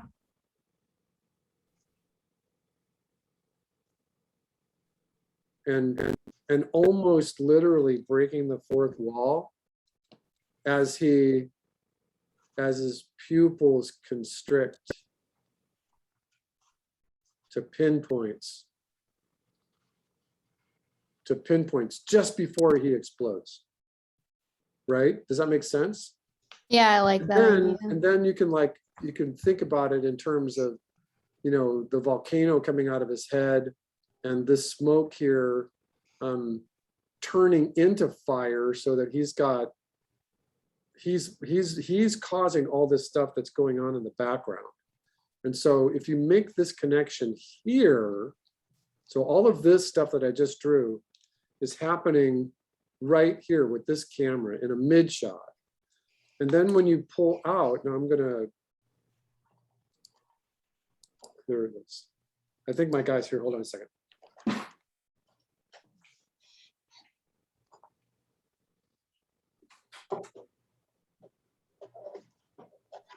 Must be the pizza.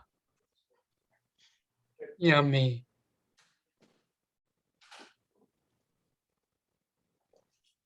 All right, sorry about that, guys. All right, so what happens here is that I don't think you need this action. I don't think you need him doing any of this. I think that you just have him like exploding, because and it's fine. I think it looks like you might have copy and pasted it, so you didn't like lose a lot of time here drawing these poses for your lead character. And I'm not sure that you need these poses either, because they're already in this shot here. And you can kind of think of it in terms of a narrative of just him sitting there at the bus stop and he's eating this super saturated candy, and his eyes start up, his head explodes, the smoke comes out of his ears. And we make that connection that it's happening to him. And then just a moment later, it happens to the volcano and the schoolhouse, and everything turns into a mayhem. In this shot here, in this sequence right here.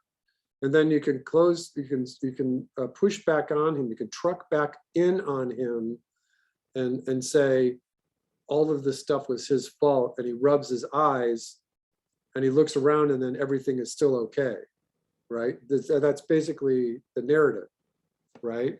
Because it was just kind of like in his taste buds and in his imagination. I'm not sure what's happening with that truck. It's just like the school bus, so he like gets in the bus and then it zooms in on the bench from like inside the bus. Oh, so he gets into the school bus? Yeah. So but then he leaves his candy behind. So you should just have him getting into the school bus in this shot right here. Oh, okay. Because then this is him in a view from inside the school bus. Yeah. And then he goes to our right, his left, and then we zoom in that he's left the candy on the bench. And that's your product shot. Okay, yeah, so I think this is working. And I think that you've got everything in place, and the drawings are the quality I wanted. And you told a crazy, wonderful story. I think that you end right here, you know, spice up your life, but you could end with like one shot of him sitting in the seat now in the bus with just like one pupil on fire a little bit, or just like a little puff of smoke that comes out of his mouth or ears or something, just to tie it all together.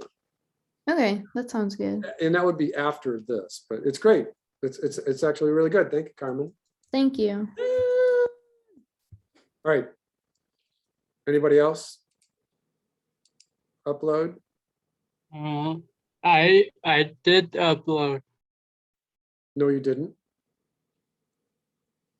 It's right there.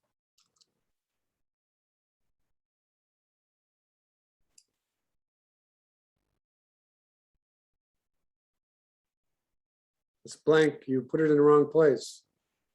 What? Come It's on. blank. Okay. This student does not have a submission for this assignment. All right, if you submitted, did you put it in someplace else? No, I double checked where I submitted to. All right, I have to deliver the next assignment. Okay. All right, so what I want to do is stop sharing.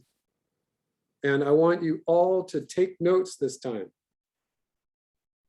Okay, I'm only going to do one thing in terms of sharing my screen with you. And I'll do that here in just a moment.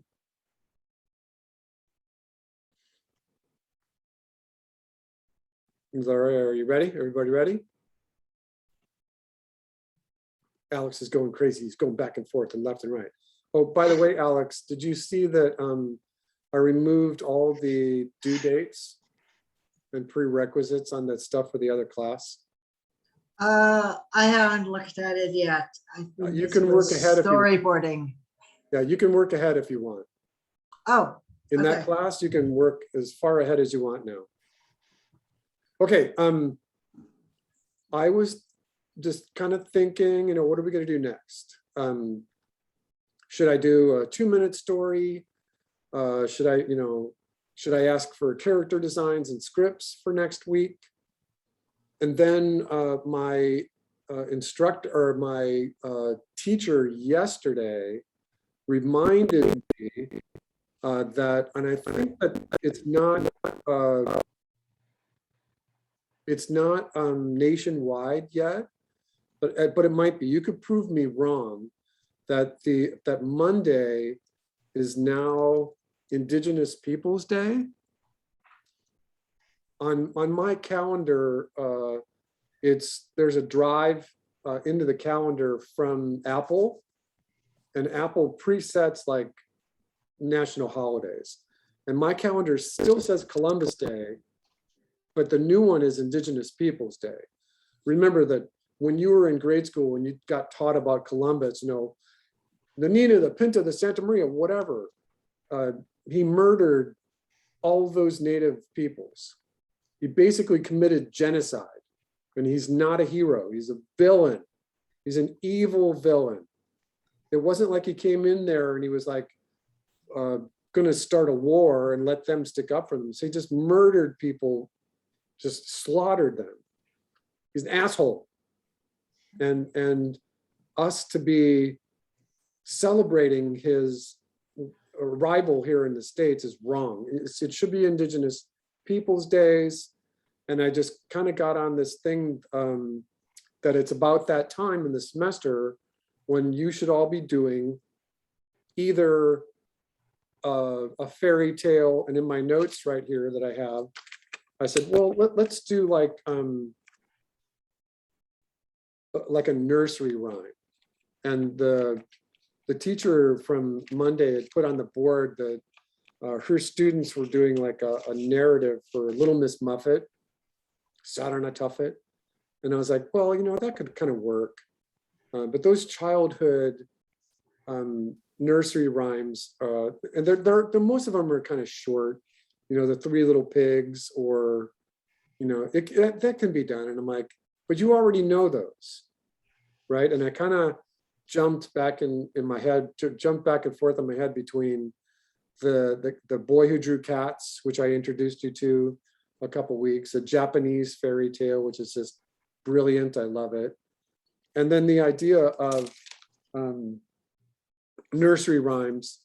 And then it just kind of dawned on me that it's Indigenous Peoples Day. So in sharing my screen with you, what I'm asking you to do, actually, let me do this first. Hold on. I'm going to capture the URL for this. And this is just a start. And so as you're taking notes, it's here in the chat, I'm putting in the link to this, which is, it should say Native American folklore. Because remember that the only reason this country is called America is because of America Vespucci, right? It should be Native American. It should be Native. It should be Algonquin or Chillicothe or Yosemite, because that's the name of the people that lived here. Anyway, this is a link to Native myths, and there's a whole bunch of them. This website right here says that it likes the Rainbow Crow. And the Rainbow Crow, it was so cold, the snow fell constantly and ice formed over all the waters. The animals never had seen snow before. At first, it was a novelty. They played around in it, but the cold never stopped. They began to worry. The animals then were being buried in the snow drifts, which larger animals could hardly walk because the snow was so deep. Soon they would all perish if something was not done. I like this. I like this for a couple of reasons. Are you all listening? Alex, are you listening? Yes. I see you looking over there. Look at these. That's where my screen is. That shows what your screen is showing. Oh, sorry. The myth here, they're just really short. They're short. I like this. So this is a great place to start. You can pick any of these. You can pick an alternate ending if you want. It's a myth. It's a myth.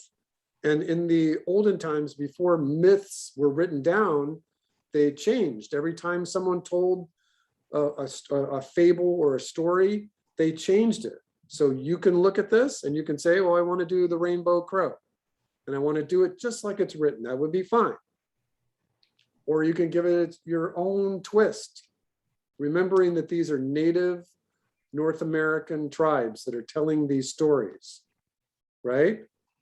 And so you probably should have your characters looking like they're native peoples. They can also be animals, right? So pick one of these, think about the beginning, the middle, and end, and you've got most of the script right there. And this is in homage to our Native Peoples Day on Monday. You got the idea? And then the 2 weeks or a 3 week project, you're going to need a script, you're going to need character designs, thumbnails, and thumbnails, I mean thumbnails, gestures, lots of room. The thumbnails don't have to be in perfect order. You can study what your establishing shot looks like. You should get your maps going. You should get your narrative going. Remember, you can go back and forth. There can be feedback loops. You can change your mind a couple of different times. Oh, we ran out of time for me to show Chloe's animatic. I'll do that next week because I want to just see thumbnails next week, and I should be able to just crash through this next week. I should be able to just go through this really quickly and say, yep, you're on the right track, go. Yep, you're on the right track, go, go, go. Yep. Right? Because how long do you want it to be? How long does it need to be? Okay. Look at the narrative. Look, it says, the cow brings the daylight. Long, long ago, when the world was new, the Inuit lived in darkness in their home in the fastness of the north. They had never heard of daylight. When it was first explained to them by the Crow, who had traveled back and forth between the Northlands that they lived in. You're going to need an ending for that one, right? And so it might be 25 or 30 panels, just kind of like what we're looking at right now. Don't go too long, don't go too short, and I like these because the scripts are they're very limited.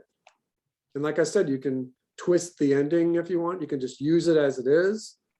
This is not the only website that has North American mythology on it. So you can pick something else too if you want.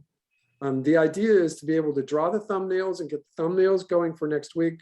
So I can say, yes, go do your boards, make this a little adjustment. Hey, you need an extra camera here, or this story panel needs an extra panel.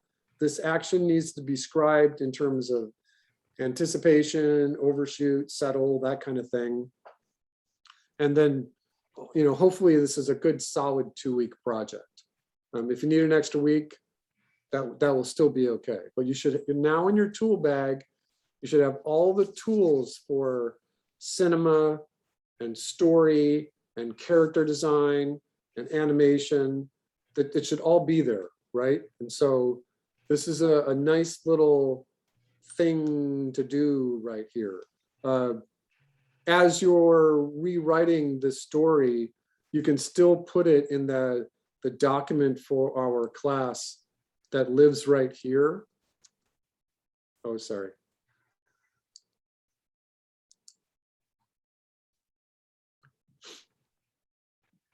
Remember that I said this in day one, that for your your stories, you should be collecting them. And that can be just a handwritten thing that's scanned or typed up in a PDF or something. And so you should be, and remember, you're not adding to this right now, but you should be adding them to them eventually so that you can put your stories and your character designs in there sometime near the end of the semester. And you should actively be working on that every time we have a new project, right? All right, so let me field questions from you. I submitted in the redo extra credit assignment tab. You can if you want. There's a folder. No, I already did it. Well, I will look at it, like I said at the beginning of class today, I will look at it either tonight. I have a very busy day tomorrow. I might get to it tomorrow night. Just don't worry. It's there. It's not going to go away. Okay. But you need to concentrate on this that's missing. What I can see it.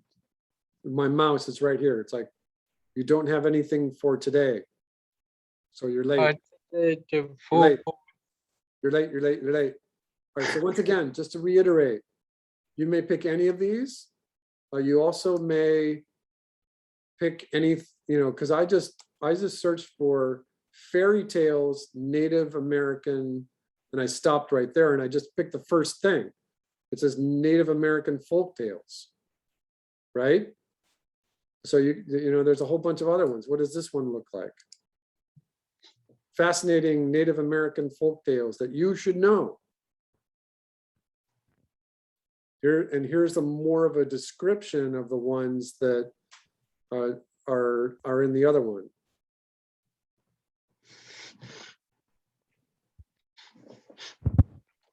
So this is good. What I'll do is I'll put this one in there in the chat too. So in the chat, that's the link to the one I was just showing you. Remember, if you're doing it right, you should be having fun with it. You should have 25 or 30 story panels. The myths look like they're just really short. Your story should have a beginning and a middle and an end. And everyone knows narrative, everyone knows story. Remember that even in your thumbnails, you need a perspective grid. You should have background, foreground, and midground. It's just sketched in. Don't try to draw final lines if you're just sketching. Don't try to draw final lines if you're just sketching. Okay. How many shots do it up to? 641. Oh my God. Oh, all right. For you, 821 shots. That's too much. I already said this. I already told you, if you have your narrative that just has 2 scenes in it, you're only going to need 6 or 7 shots. If there's only 30 or 40 story panels, you're only going to need 3 or 4 shots. Be economical about it. Beginning, middle, and end. Beginning, middle, end. The idea is for you to be able to do and be done with this in a couple weeks, because I know you want to tell your own stories. Yeah. And for the rest of the semester, you're going to be telling your own stories. Okay. Thank you. So you can be working on those too. And remember, when you are thinking of stories for the 2 or 3 other projects following this one, remember to just keep them short. You know, you want an actual duration of the stories to be in the 1 to 2 minute range, 1.5 to 2 minute range, because I don't want you drawing tons and tons and tons of storyboard panels. The idea is to just tell the short story. And I know that that's hard, but remember that one of the things that I gave you, the clue that I gave you was that Bird Box Studio from a couple weeks ago, that animation studio in London, where they do those 30-second commercials or whatever they are. Another one was for the London Metro Dumb Ways to Die. Has anyone ever seen those? They're like these public service announcements that, here, I'm going to stop recording.